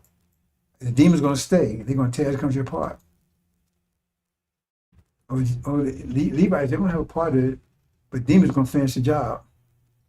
That story is Samson. Samson one actually brought it down. If you understand, Angel Key, except between the two, he brought it all down, killed himself in the process. But Levites, they don't kick ass on the way out of here. But it's defensive because you're going to attack them. See the great army. It's not going to be offensive. Sound defense because it said, do to them double is done to you. Right? But they're going to be, well, I'm leaving it there. I don't give away too much stuff here. Anyway. Okay. This we're going to see. Within the next 60 days, FARRAKHAN's be through. He's toast. Soon might have control of the NOI. Demons gonna be cast out. Next 60 days, brothers and sisters. Keep this video so you can come back and throw it in my face. If you think you can. We'll see. So yeah, this is where we are right now, pretty. Right? This is about to happen. See the great army. Separated. Demons over here. Stay here. Suleiman's going. See, but he's going to be army too. Both of them army. Both of them armies are going to be demon army. Or Saints army. Saints going to be fighting their way out of the way here. They're going to fight and take America. Then you got the devils. 30 million of them. Right? The thing is, the demons will win that war in America. They will defeat them. They will defeat. Samson won, but he killed himself in the process. Pure victory. It'll take 5 months to do it. They finally going to control America. When the goat come running in, Daniel's goat. China, India, and they're gonna be fighting. They're gonna take. Have they finally defeated the devils? God, yeah. Now,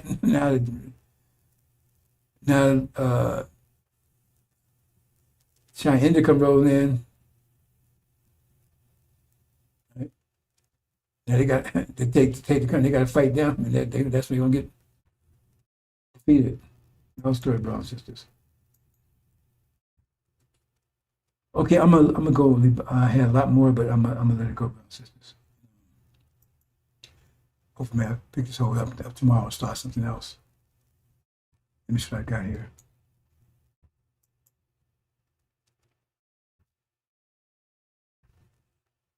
Let me play one of these. See if that's what you think.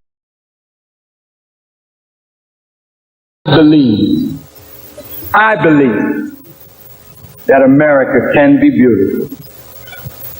How can America be made beautiful? Now, family, listen. My brother Imam Wadakuddin and I have had disagreement, but his followers and mine have never given each other as much as a bloody nose.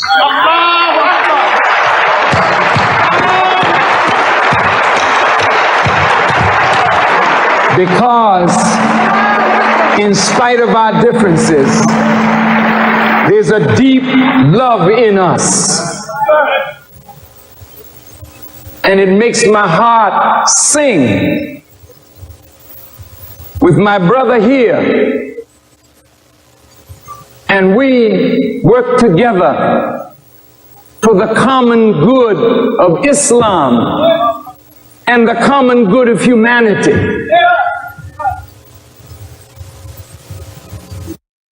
Just one more screenshot in this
She has not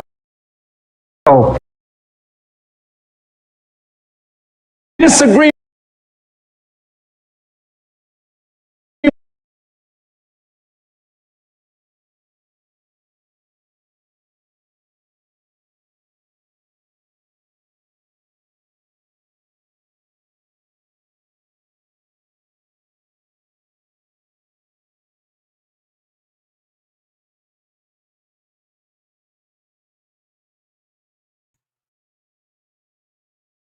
Hey, bro, sound, I'm not sure. Anyway, let me say it again because I think I have my sound off. He's talking about Wallace. Wallace was open enemy to his father, hate his father. Hate him. Hate his father. Understand? I was there. I shake his hand once. Because he used to come back, he'd go out, he was exiled, he come back. He was in a position that Ishmael was in now. He was the minister of Temple Number 2, which they call House Miriam. Right. So it's called Temple Number 2. He was the minister of it. And he kept getting thrown out because he kept teaching that Sunni stuff and everything else. Then he'd go out and badmouth the messenger, put all kinds of bad articles and defending whatever openly. And then when things weren't too bad, he'd come back and beg his father forgiveness. His father would put him back. And he'd do it again. He'd throw him. So finally, he had enough. He says he was permanently banned. And then when the messenger left, right? How did he get in charge? Who knows? Because Farrakhan, he was the top guy. It should have been him or either the supreme captain. But Wallace got in charge. I don't know how that happened. And he was open against his messenger. Farrakhan knew he was open against everybody. He's right. Farrakhan missed right from the right at the get-go. At the get-go. He started bad-mouthing Elijah, bad-mouthing Master Muhammad, say he was a trickster and all that kind of stuff. Elijah Muhammad was deceiving the people. Openly. And Farrakhan was right with him. He was a right-hand man. He said stuff like, if anybody believed in Elijah Muhammad 100% was a fool, stuff like that. This is Wallace. This Farrakhan. And then they was mad because the money, they couldn't get the money because the money was in the Nation of Islam name, which Farrakhan could have had control of it. Right? It was in the Nation of Islam name. Right? And the family got mad about it. And they told Farrakhan, I don't know what they did to him. They got me step aside. They went to court. Nobody could stand up against them, right? No contesters. So they told the good judge that money belongs to my father. He built all that stuff. So they got hold of all the money, belongs to the nation, all the assets and everything else. They liquidated them and left the leaves with nothing. Nothing. Ripped us all off. I had nothing. I was a foreman of Muhammad's newspaper. Lives, we printed our own paper. Lives press. Lives. Almost block long.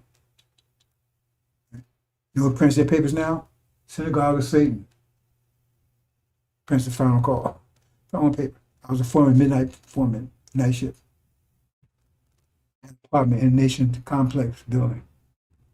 I called it Financial Nations Bank. So forth, so on. Had no personal contact with those at all. All that was going overnight. I didn't stand for the believers. He said some believers went crazy. All this. He knew this. He said it. But he didn't stand for them. I guess he got a piece of that money. I know Ishmael family got some of that money. Because they ran hidden. A lot of them ran hid. They ran out of Mexico hiding. They were scared because they figured some believers were going to retaliate because they stole the believers' money. Farrakhan did too, all of them. So he took off too. Nobody could find any of them. He was out in Arizona trying to get him back on stage, shake his ass. Come line, Farrakhan. Everybody disappeared. Took that money, disappeared, and left people with nothing. People went crazy, sick, homeless, and everything else.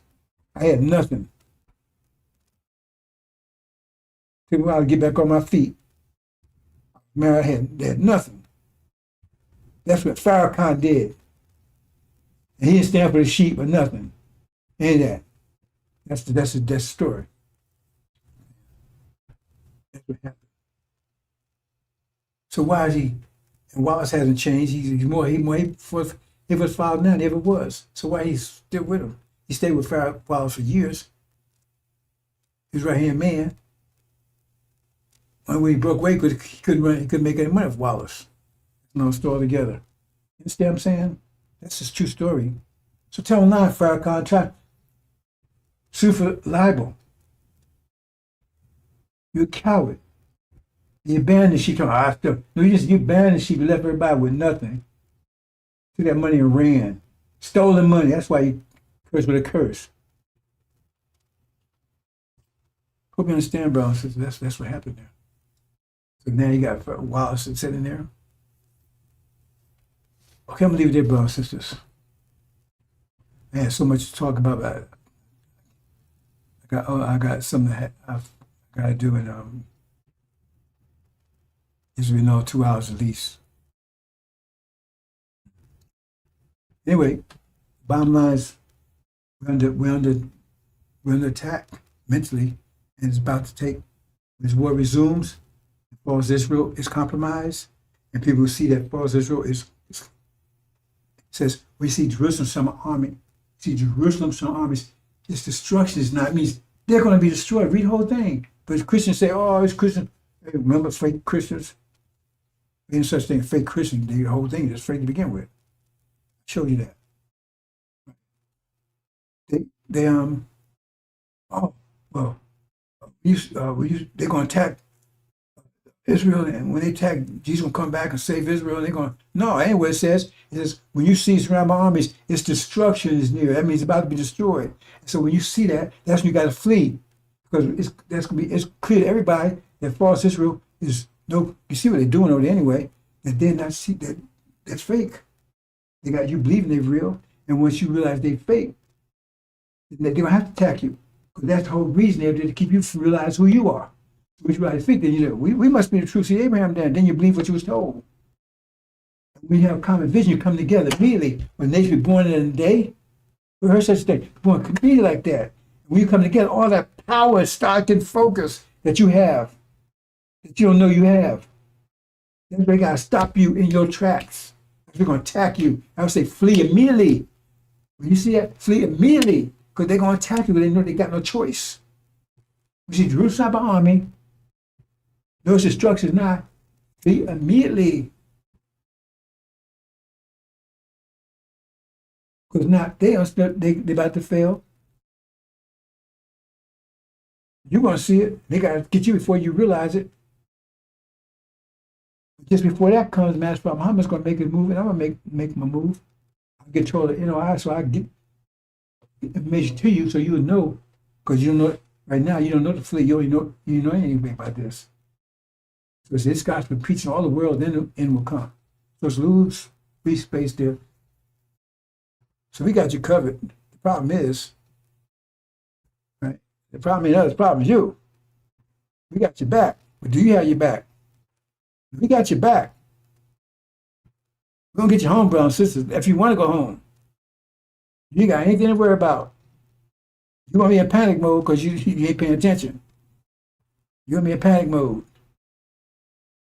But you're going home.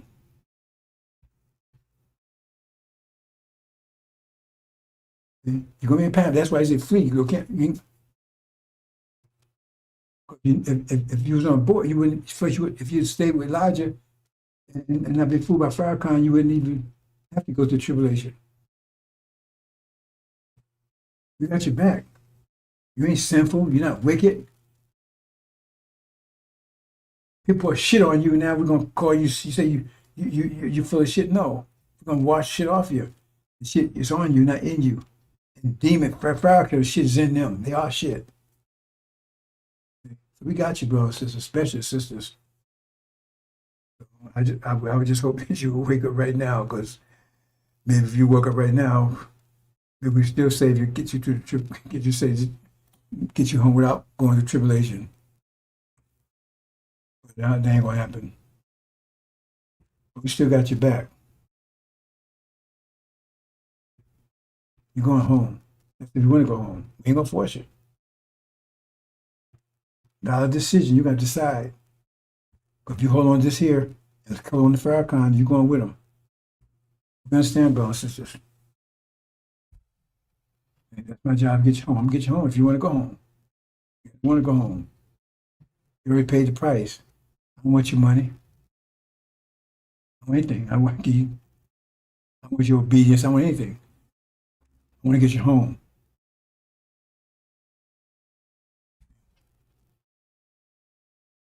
You understand, bro? So assalamu alaikum.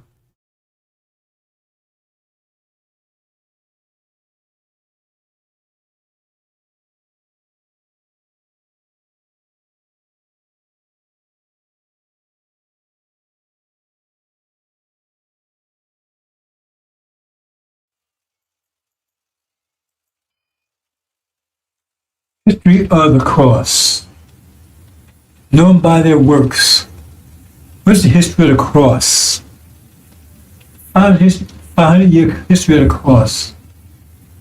Murder, rape, destruction, deception, enslavement, burning, terrorizing. To maintain a slavery system, you must terrorize the people 24/7. They terrorized people from Africa and America for 400 years. Constant terror, 24/7. Rape, murder. In the name of Jesus. This was Christians, not Buddhists, not Hindus.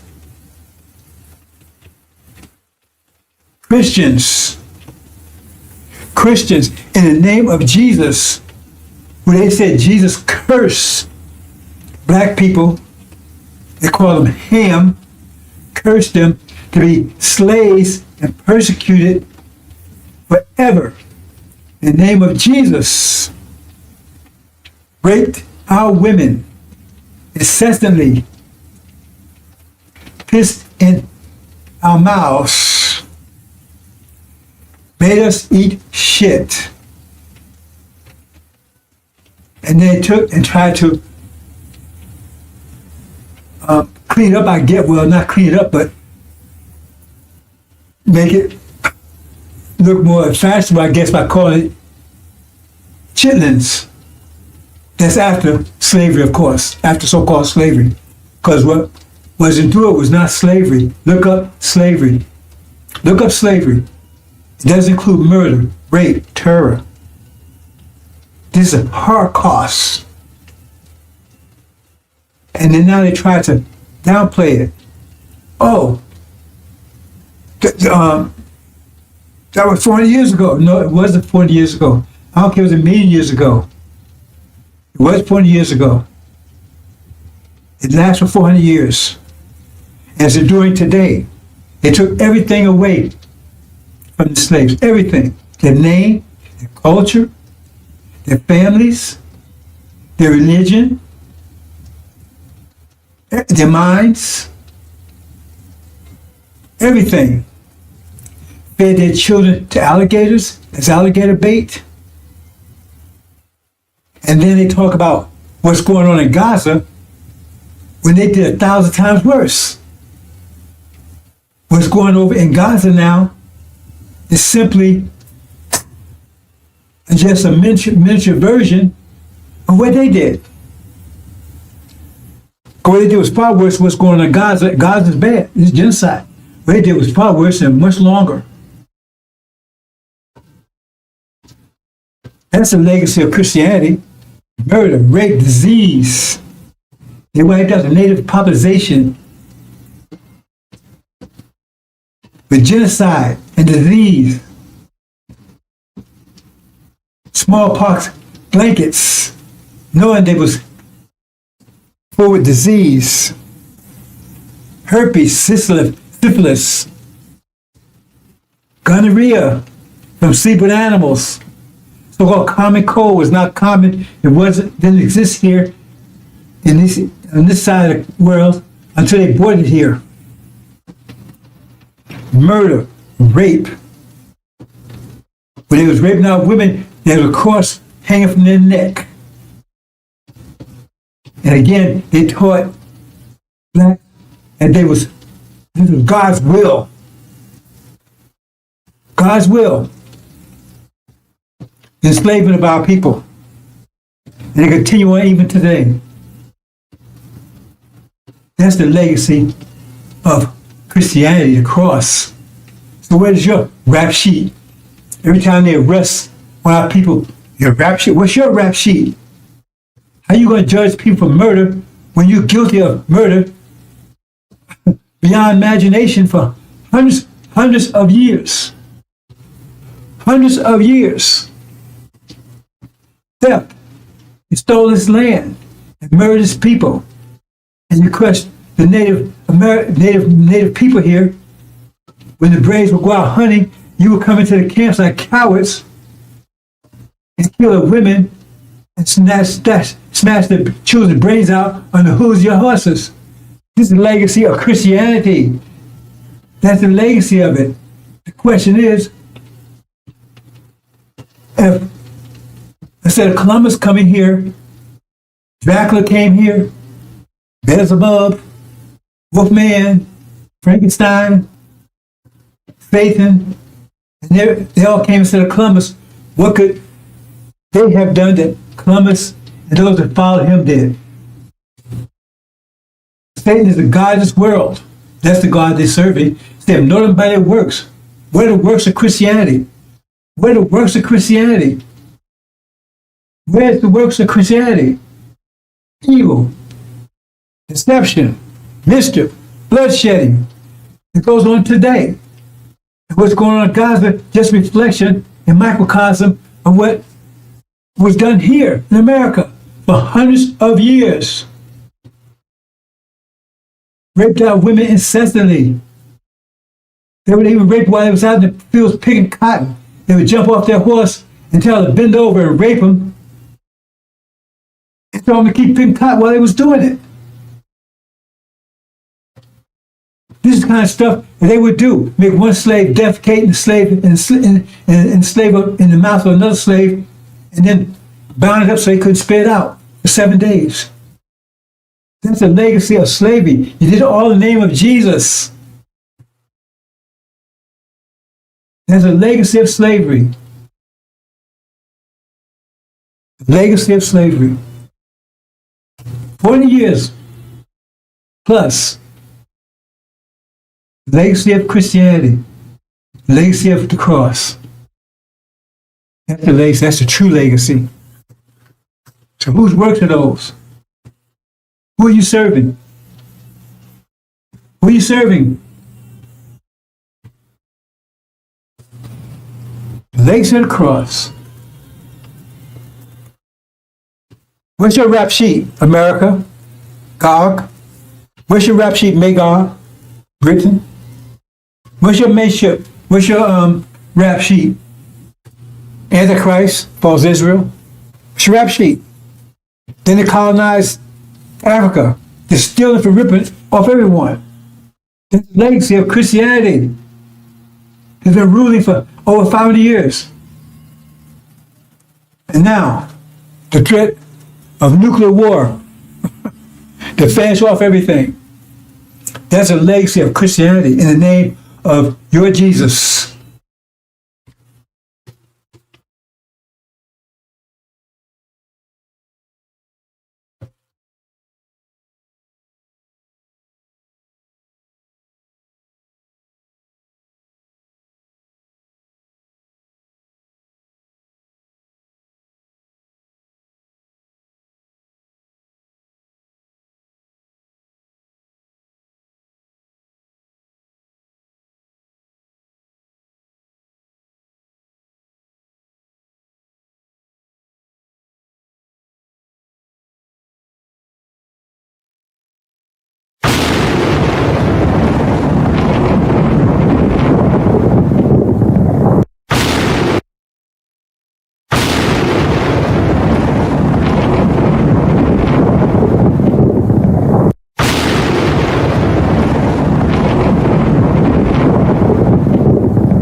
ain't talking about us packing our bags and going westward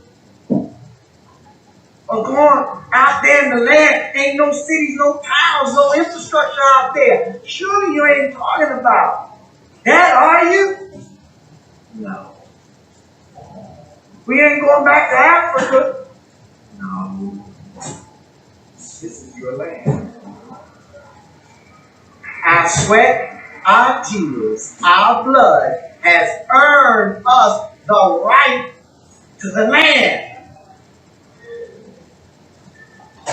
What God wants you to do is come out of their ways. Come out of their pagan holidays where you should be honoring Jesus. You are out here buying bunny rabbits and inviting your children to paint eggs for some Easter hunt. Come out of her. Get the Santa Claus out of your house and a tree that is the way of the pagans. Come out of her. St. Valentine's Day. The heck is that? Excuse me. Come out of her name. Come out of her religion. Come out of her culture. Come out of her way of life. Come out of her educational system. Back to their people. When they was put off on the shores of North America. And this ship, Jesus, that John Hawkins brought our best hero. They stood and stared at it disappearing in the horizon, crying, wanting to return. With their hands stretched out towards that ship and tied in chains themselves bound together.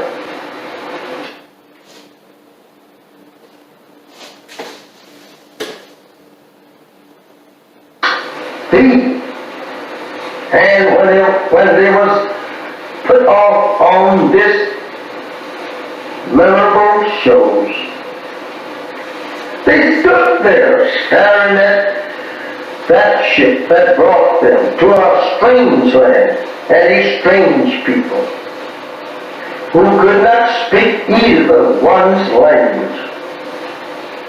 Now they have to live in a strange country and a strange people who had proven to them every mile from their native land that they were going to be the worst enemies that they ever lived with.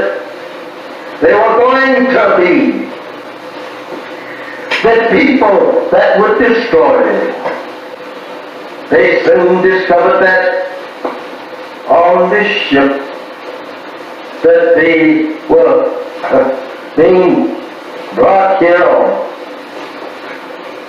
I don't know how we should say anything in the name of Jesus of good for us when this ship was named Jesus.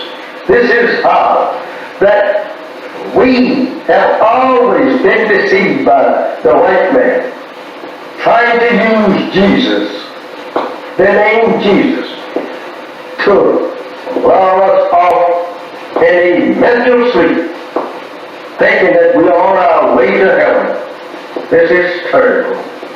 My beloved brothers and sisters, this is very hard for us to even to accept today.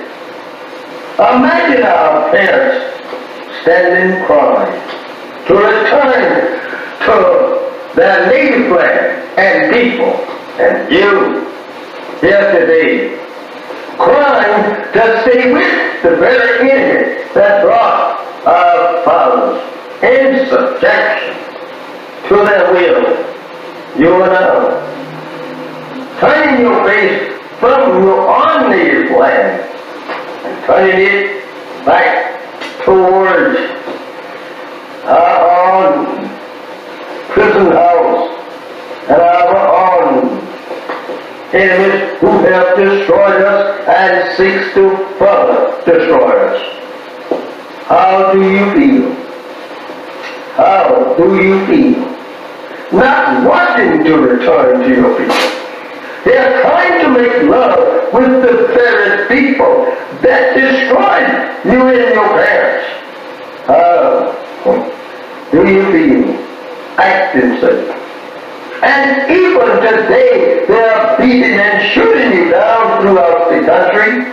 There is no justice here for you and me. Why should not you want to be separated and be returned to your own? I ask you that question.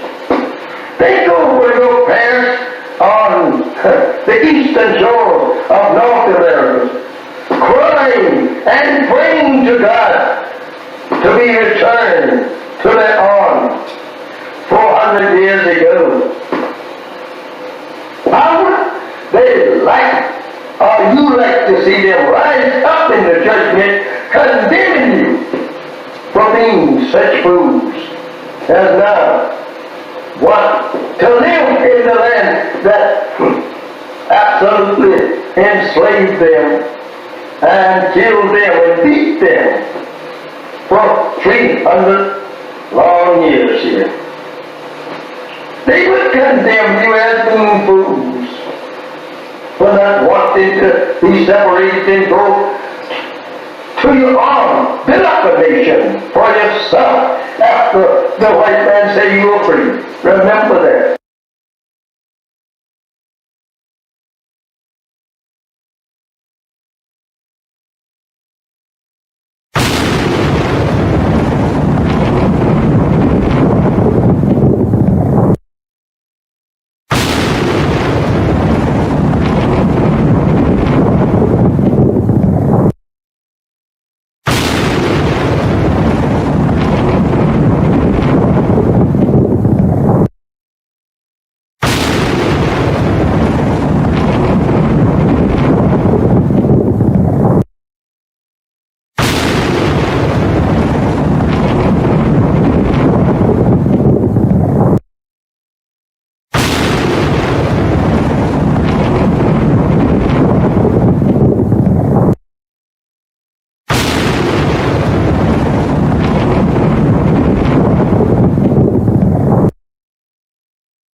you ain't talking about us packing our bags and going westward or going out there in the land. Ain't no cities, no towns, no infrastructure out there. Surely you ain't talking about that, are you? No. We ain't going back to Africa. No. This is your land. Our sweat, our tears, our blood has earned us the right to the land. What God wants you to do is come out of their ways. Come out of their pagan holiday where you should be honoring Jesus. You are out here buying bunny rabbits and inviting your children to paint eggs for some Easter hunt. Come out of her. Get the Santa Claus out of your house and a tree that is the way of the pagans. Come out of her. St. Valentine's Day. What the heck is that? Excuse me. Come out of her name. Come out of her religion. Come out of her culture. Come out of her way of life. Come out of her educational system. Put it back to their people. When they was put off on the shores of North America. And this ship, Jesus, that John Hawkins brought our best hero. They stood and stared at it disappearing in the horizon, crying, wanting to return. With their hands stretched out towards that ship and tied in chains themselves bound together.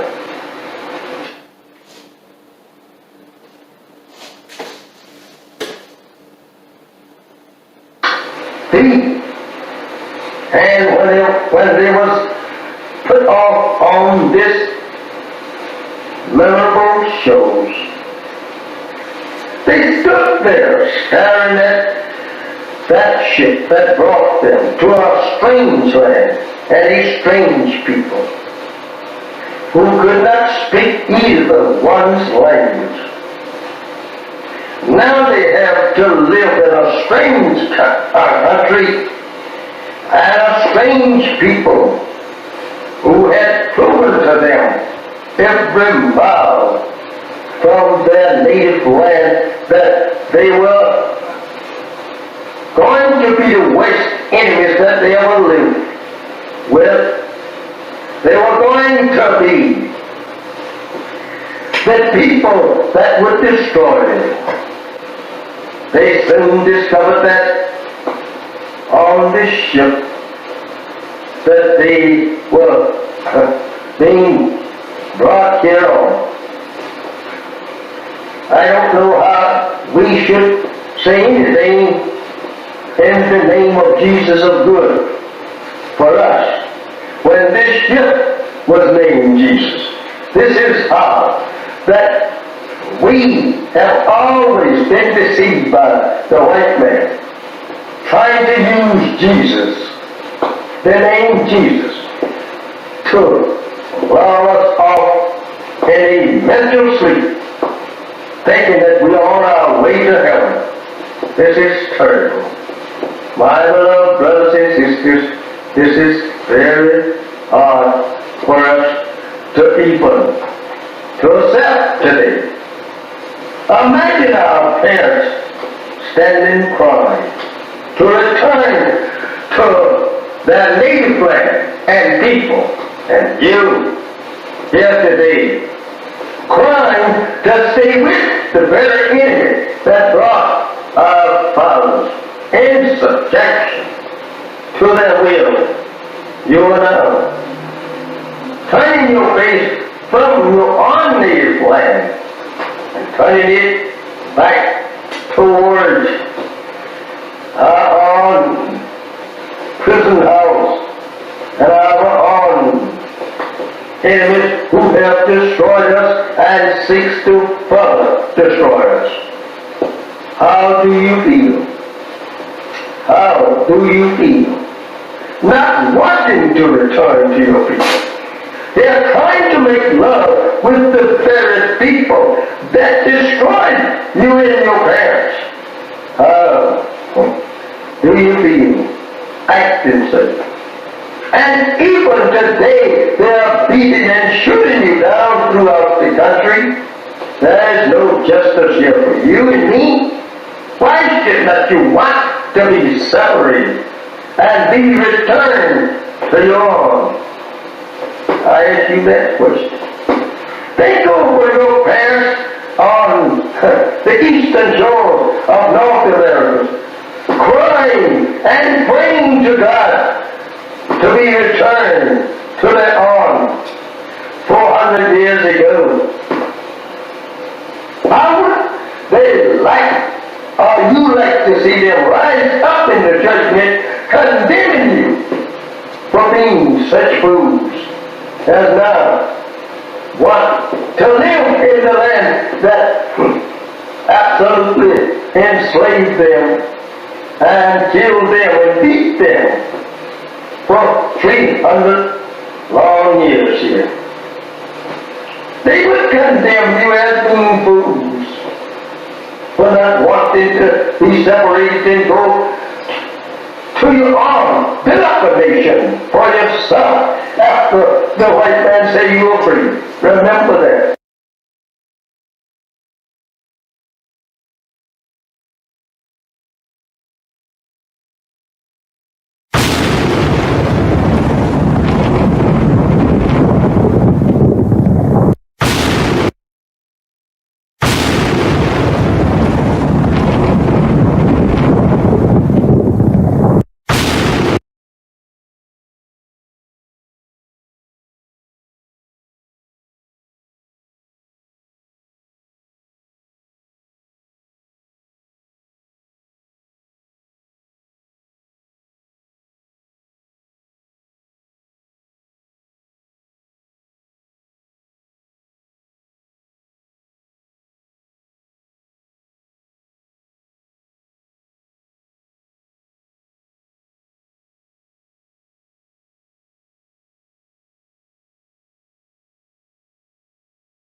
cities, no towns, no infrastructure out there. Surely you ain't talking about that, are you? Hi, assalamu alaikum, sisters and brothers. Salman Rahim here, Best in the Covenant. Okay, brothers and sisters, it's been a year now. And Our sweat, our tears, our blood. we're finally home after 40 years in Arabia. I'm reporting to you from Arabia. Finally home after 40 years. What God wants you to do And so is we've been here a year come now. out of their And there was a way. Come out of their agreement made. pagan holiday where you should former be honoring Jesus. slave master You are here said, buying bunny rabbits we had a choice. and inviting your children to paint Stay here eggs or leave. for some Easter. Right? So we chose our inheritance, Get the Santa Claus Arabia. out of your house and So a we left. tree that is the And way half of the pagans. the original people decided they wanted to Saint Valentine. give up their inheritance The heck is that? and traded for a place in America in reconciliation with their former slave Come master. out of a That's their name. choice. Come They out chose- of a religion. Come So out we don't want to go over to culture. Arabia. We Come don't want to go out to of where the it's saying and all this stuff. We want to stay here in America. We've been here all our lives, been here 40 years, born here, Back to their people. right? And When they was put on the we can make peace with of our North slave America. master. Okay, so they decided to And stay. this ship, And so after a Jesus, year, that right, does we get all reports for our of how things are best. going over there. And it doesn't sound too good. They stood How things are going and in America with their reparations. Because they was giving, they got 6 states, I believe. in their own vision, crying, Yeah, see? watching Yeah. to return. With their hands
Assalamu alaikum, sisters and brothers. Sulman Rahim here, Messenger of the Covenant. Okay, brothers and sisters, it's been a year now, and we're finally home after 40 years in Arabia. I'm reporting to you from Arabia. Finally home after 40 years, right? And so we've been here a year now. When there was an agreement made, a former slave master, he said, we had a choice, stay here or leave, right? So we chose our inheritance, Arabia. So we left. And half the original people decided they wanted to give up their inheritance and trade it for a place in America in reconciliation with their former slave master. That's their choice. They chose, said, we don't want to go over to Arabia. We don't go to where it's sand and all that stuff. We want to stay here in America. We've been here all our lives, been here 40 years, born here, right? And you know, we can make peace with our slave master. Okay, so they decided to stay. And so after a year, right, we're getting reports of how things are going over there. And it doesn't sound too good. How things are going over in America with their reparations. Because they was given, they got 6 states, I believe.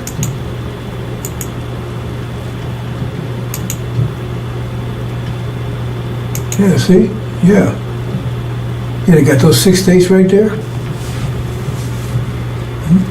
That's what Farrakhan told them. You know, they was listening to Farrakhan. Farrakhan promised them, you know, they stay there, 6 states, right? Had their own land. And they can make reconciliation with the former slave master. They're not devils. They're not devils. They're human beings.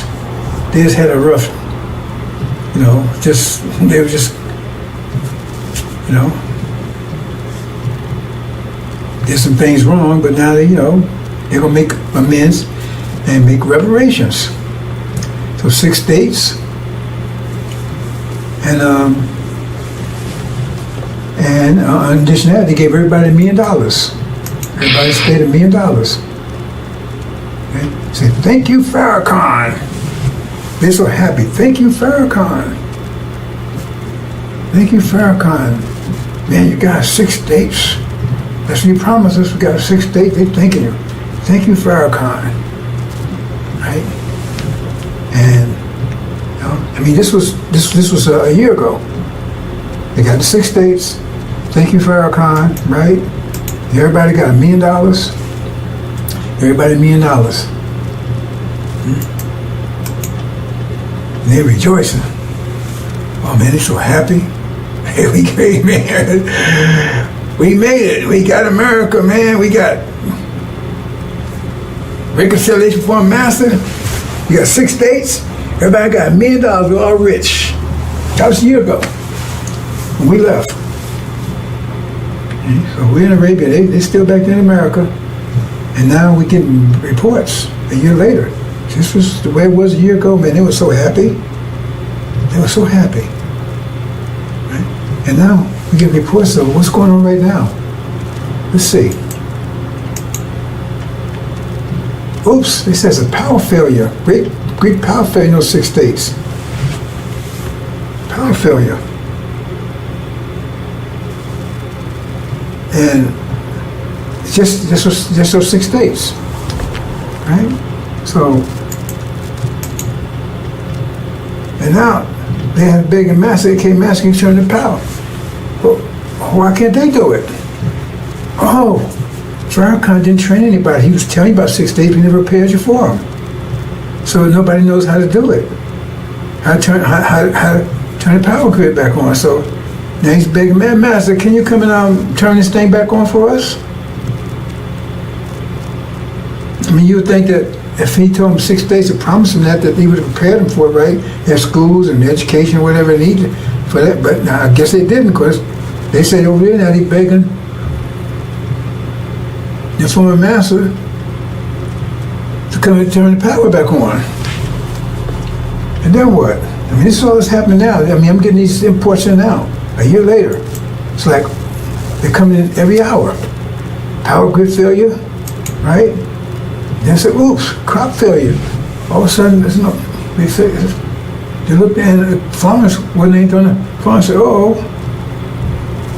So then they had master, what's happening here? How come you know? Right? Our crop. They found that the land they gave them wasn't that fertile. A year later, nothing's growing. Crop failure. And now they master, what's happening here? Right? And then, I mean, all these things, every hour that's coming in, right? And then they look, you know, and man, they had, you know, a year ago they had plenty of food on the shelves, right? And now, they look there now and all the food's gone. It's gone. She said, what am I going to do here? Food's gone. The house is empty. So he said, Master, we need some food. Well, how come you can't produce your own food? I mean, you want your own country. You got your own states. That's your country. Then you run it. What are you calling us for?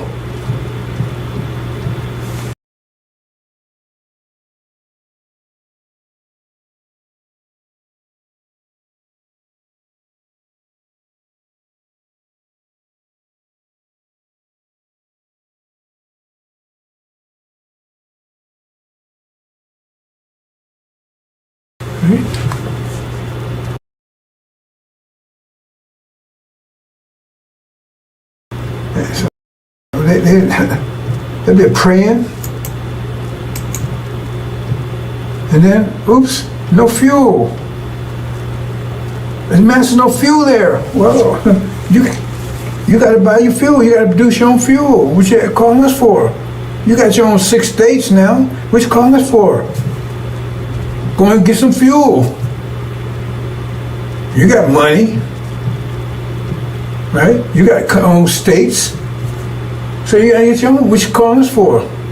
You said you wanted your own, so now you got it. And you got your reparation, so we don't owe you anything anymore. We don't owe you anything anymore, so what you calling us for? We don't owe you anything. You said you agreed to 6 states and $1 million per person. You took that instead of your inheritance, what you call the Abrahamic covenant, Arabia. You know, your brothers and sisters, they left. They took that was offered to them. They took it, and you said no. I want this instead. So now you got it. So what you calling us for? Oh, no communications. Oh man, no communications, right?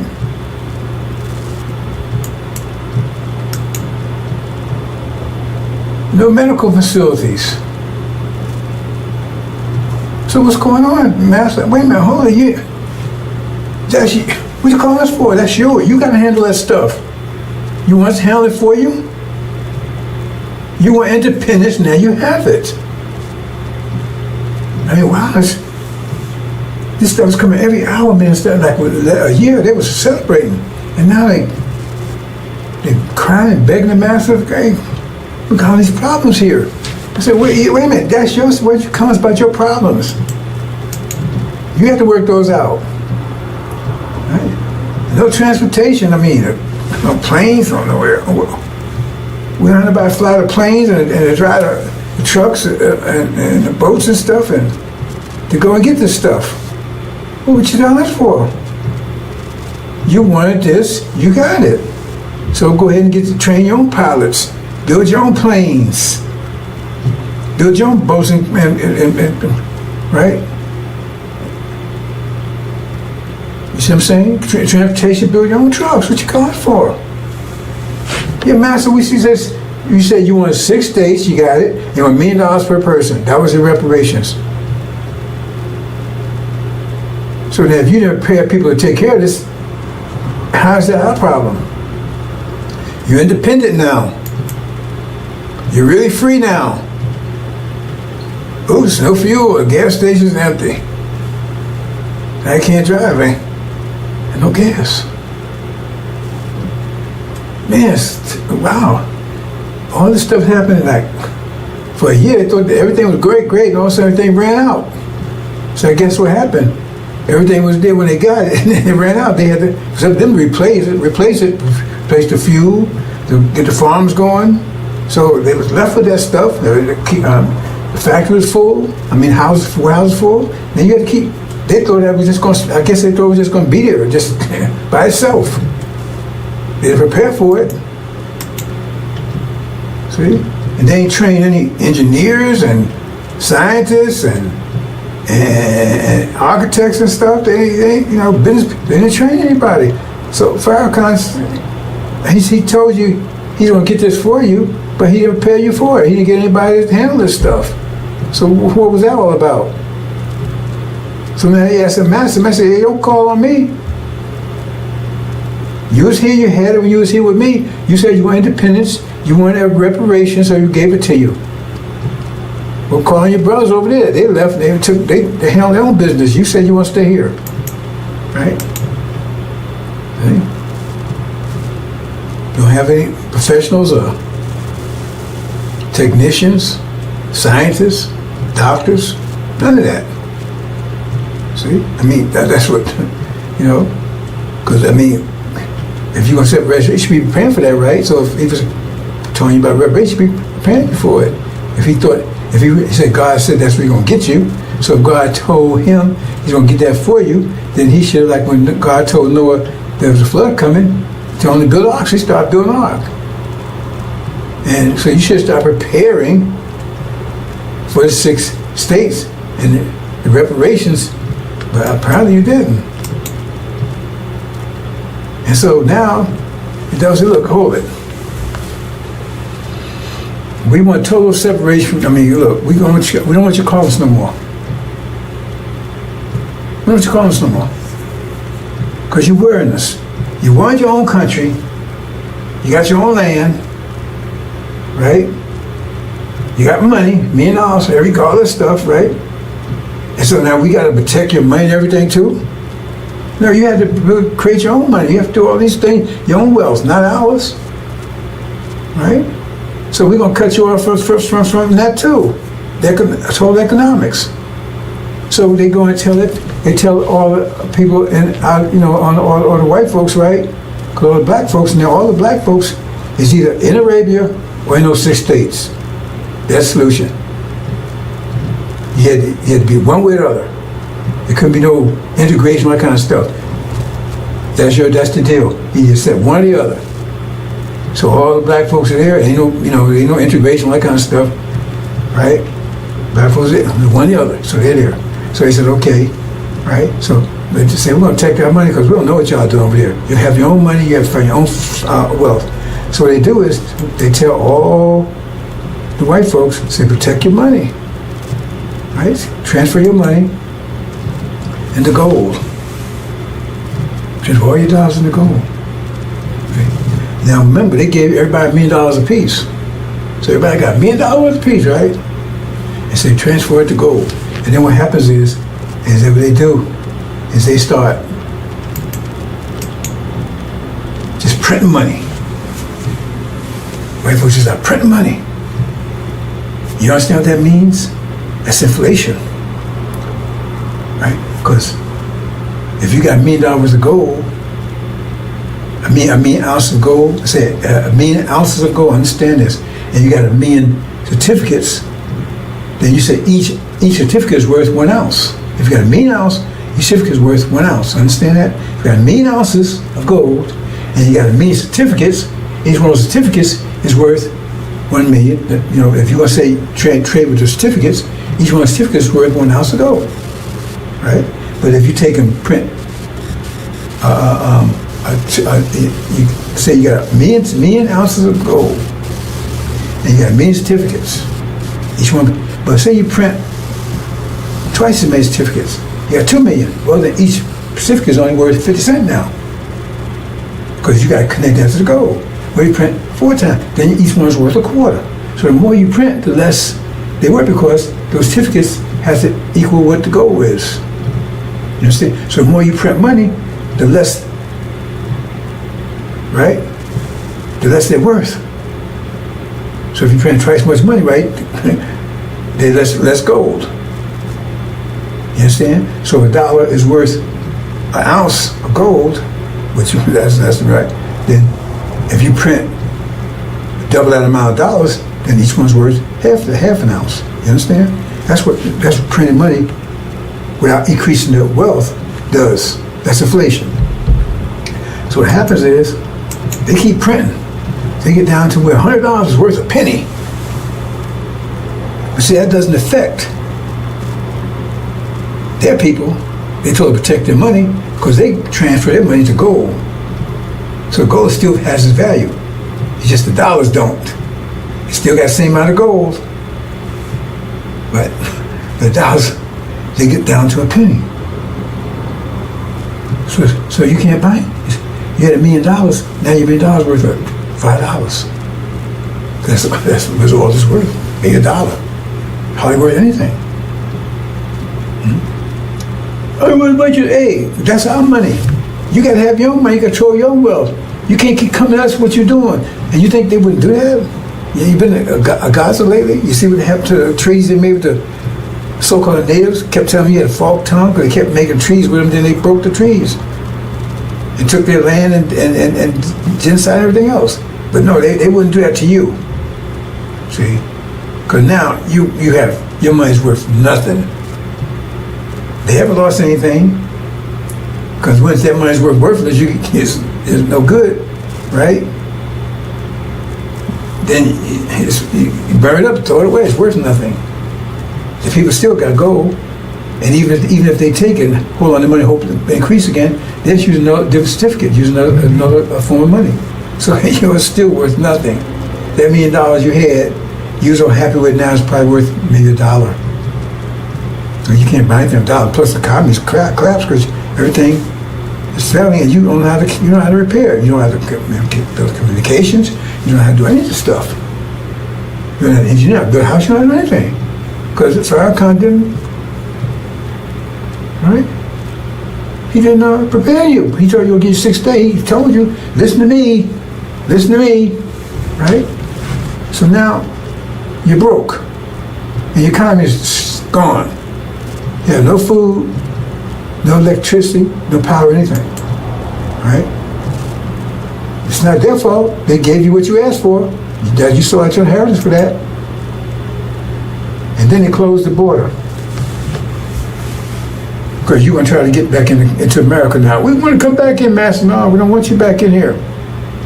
We sorry, we want to come in. No. That's you chose. You stay there. They closed the border, so you can't get back in here. You can't get back in America, into what you could call your land now? Swaziland or something? FARRAKHAN. Maybe call it travel land. FARRAKHAN. They met the FARRAKHAN, right? So they close the borders, you can't. Because now you're hungry and everything else, your money's worthless. Oh God, come back, Master, I'll come back work for you, I'll work for Popeyes, I'll do anything you want. No, remember, the blacks, either they over in Arabia or they in that land. There are no blacks in America, in places, just in that land that you 6 days. And now you're starving, you ain't got your money's worthless, nothing works, and they close the border. Right? And then you see Master, you on the phone, you talking to the guy that you kept treating, help you. Hey, we finally got rid of them niggas. Finally got rid of them.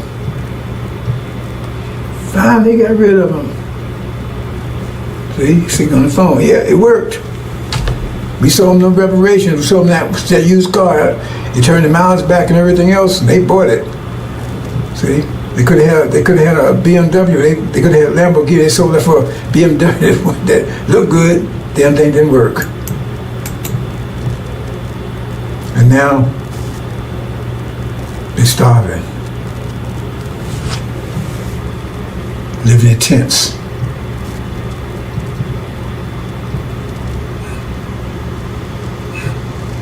praying.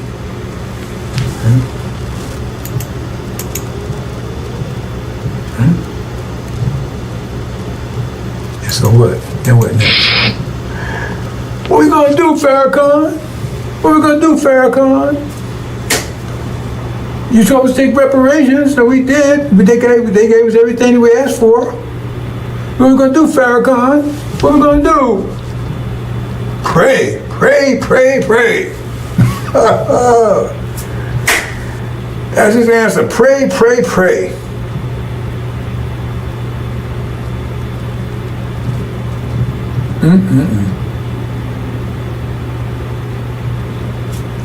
That's your reparations. Like Elijah Muhammad said, he had a big picture. We leaving, and blacks staying on the shore, the ones stay behind, and they was whooping their ass. Right? Because they all thought you think they want to give you some land and take care of you? You think they want to do that? And go bankrupt, give everybody $1 million? How much that is? If it's 17 million, that's 17 million times 17 million times a million is like $17 trillion, I think, something like that there. Then they're gonna do all that for you.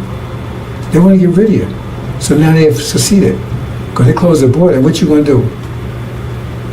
You gonna fight to come out? They closed the border. They got the military around there. They finally got rid of you. No more black problem, no more Negro problem anymore.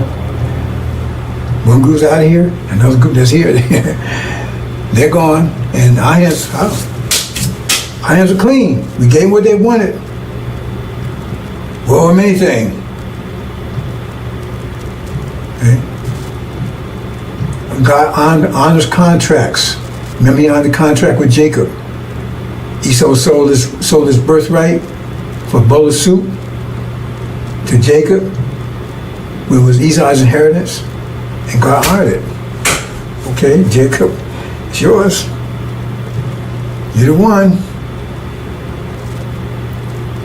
And that's the deal. Because he ain't your friend. Farrakhan ain't your friend. Pray, pray, pray. That's the answer. And this homeland you was promised, you rejected it. So now you got what you asked for. So if they gave you reparations today or tomorrow, how would that scenario not play out like that? Well, they say, okay, we got it, you got it. Tell me how the scenario wouldn't play out like that. And tell me why they wouldn't do it. They love you so much, they're gonna say, okay, we're gonna take care of them. I mean, why should they go out their way to take care of you when you was right here? You was working at Popeyes and then they get up on Section 8, all that stuff right here, where they, because they're trying to get rid of that stuff right now. Trump's trying to get rid of all that stuff right now. Because they're closing on you, you don't realize it. Anyway, that's just, that's what's happening over in America. Wow. Boys come here. Disaster over there. And, oh, I just got a call. Oh, wait, hold it. Really? You serious? Our ambassador just got a call from I don't know what they call it Conland or something. I forgot what it's some name to call it right there. That 6th day. They begged us to come and help. Can they come over here? Can we come and get them? Really? Can we come and get them and bring them? Oh no. Now he went and asked Master Farrah Muhammad, right? He said, no, hell no. We ain't going to get them. And I agree with that. Yeah, the Master said he said, let's call him, and he passed the word to Master Farrah Muhammad. Master Muhammad said, send him back. Master, no, we can't come and get you. You made your choice, live with it. Or die, whatever the situation is. Wow. I can't believe that. They actually, right, sent a message over. I don't know how they did. I don't have any communication with it. Somehow they got the information over to them. Said, we please come and get them. Nope. Said, no, tell them no. And don't waste time communicating with us anymore. You got your land. You got your reparations, you got your money, you got Farrakhan as your leader. Yeah, tell him, talk to him, let him straighten out for you. He didn't want to sell you the idea, he was a salesman. So you on that idea of reparations, we told you. Right?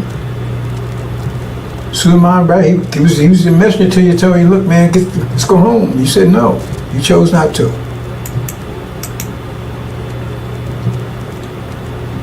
Okay, bro, since that's a sad story. But I guess that's it. Is that it? Oh, they're not getting more reports on papers.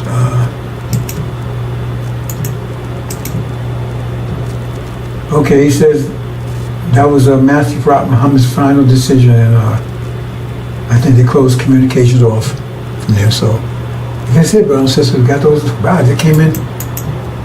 All that came in today, man. Came in fast. After a whole year, total collapse. Now they begging it. Somebody help them. We can't do it. Maybe Master help you. We won't do it. Assalamu alaikum.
Update, brothers and sisters, got another late report in that they said, well, if you want to come and get us, well, we at least send them some food.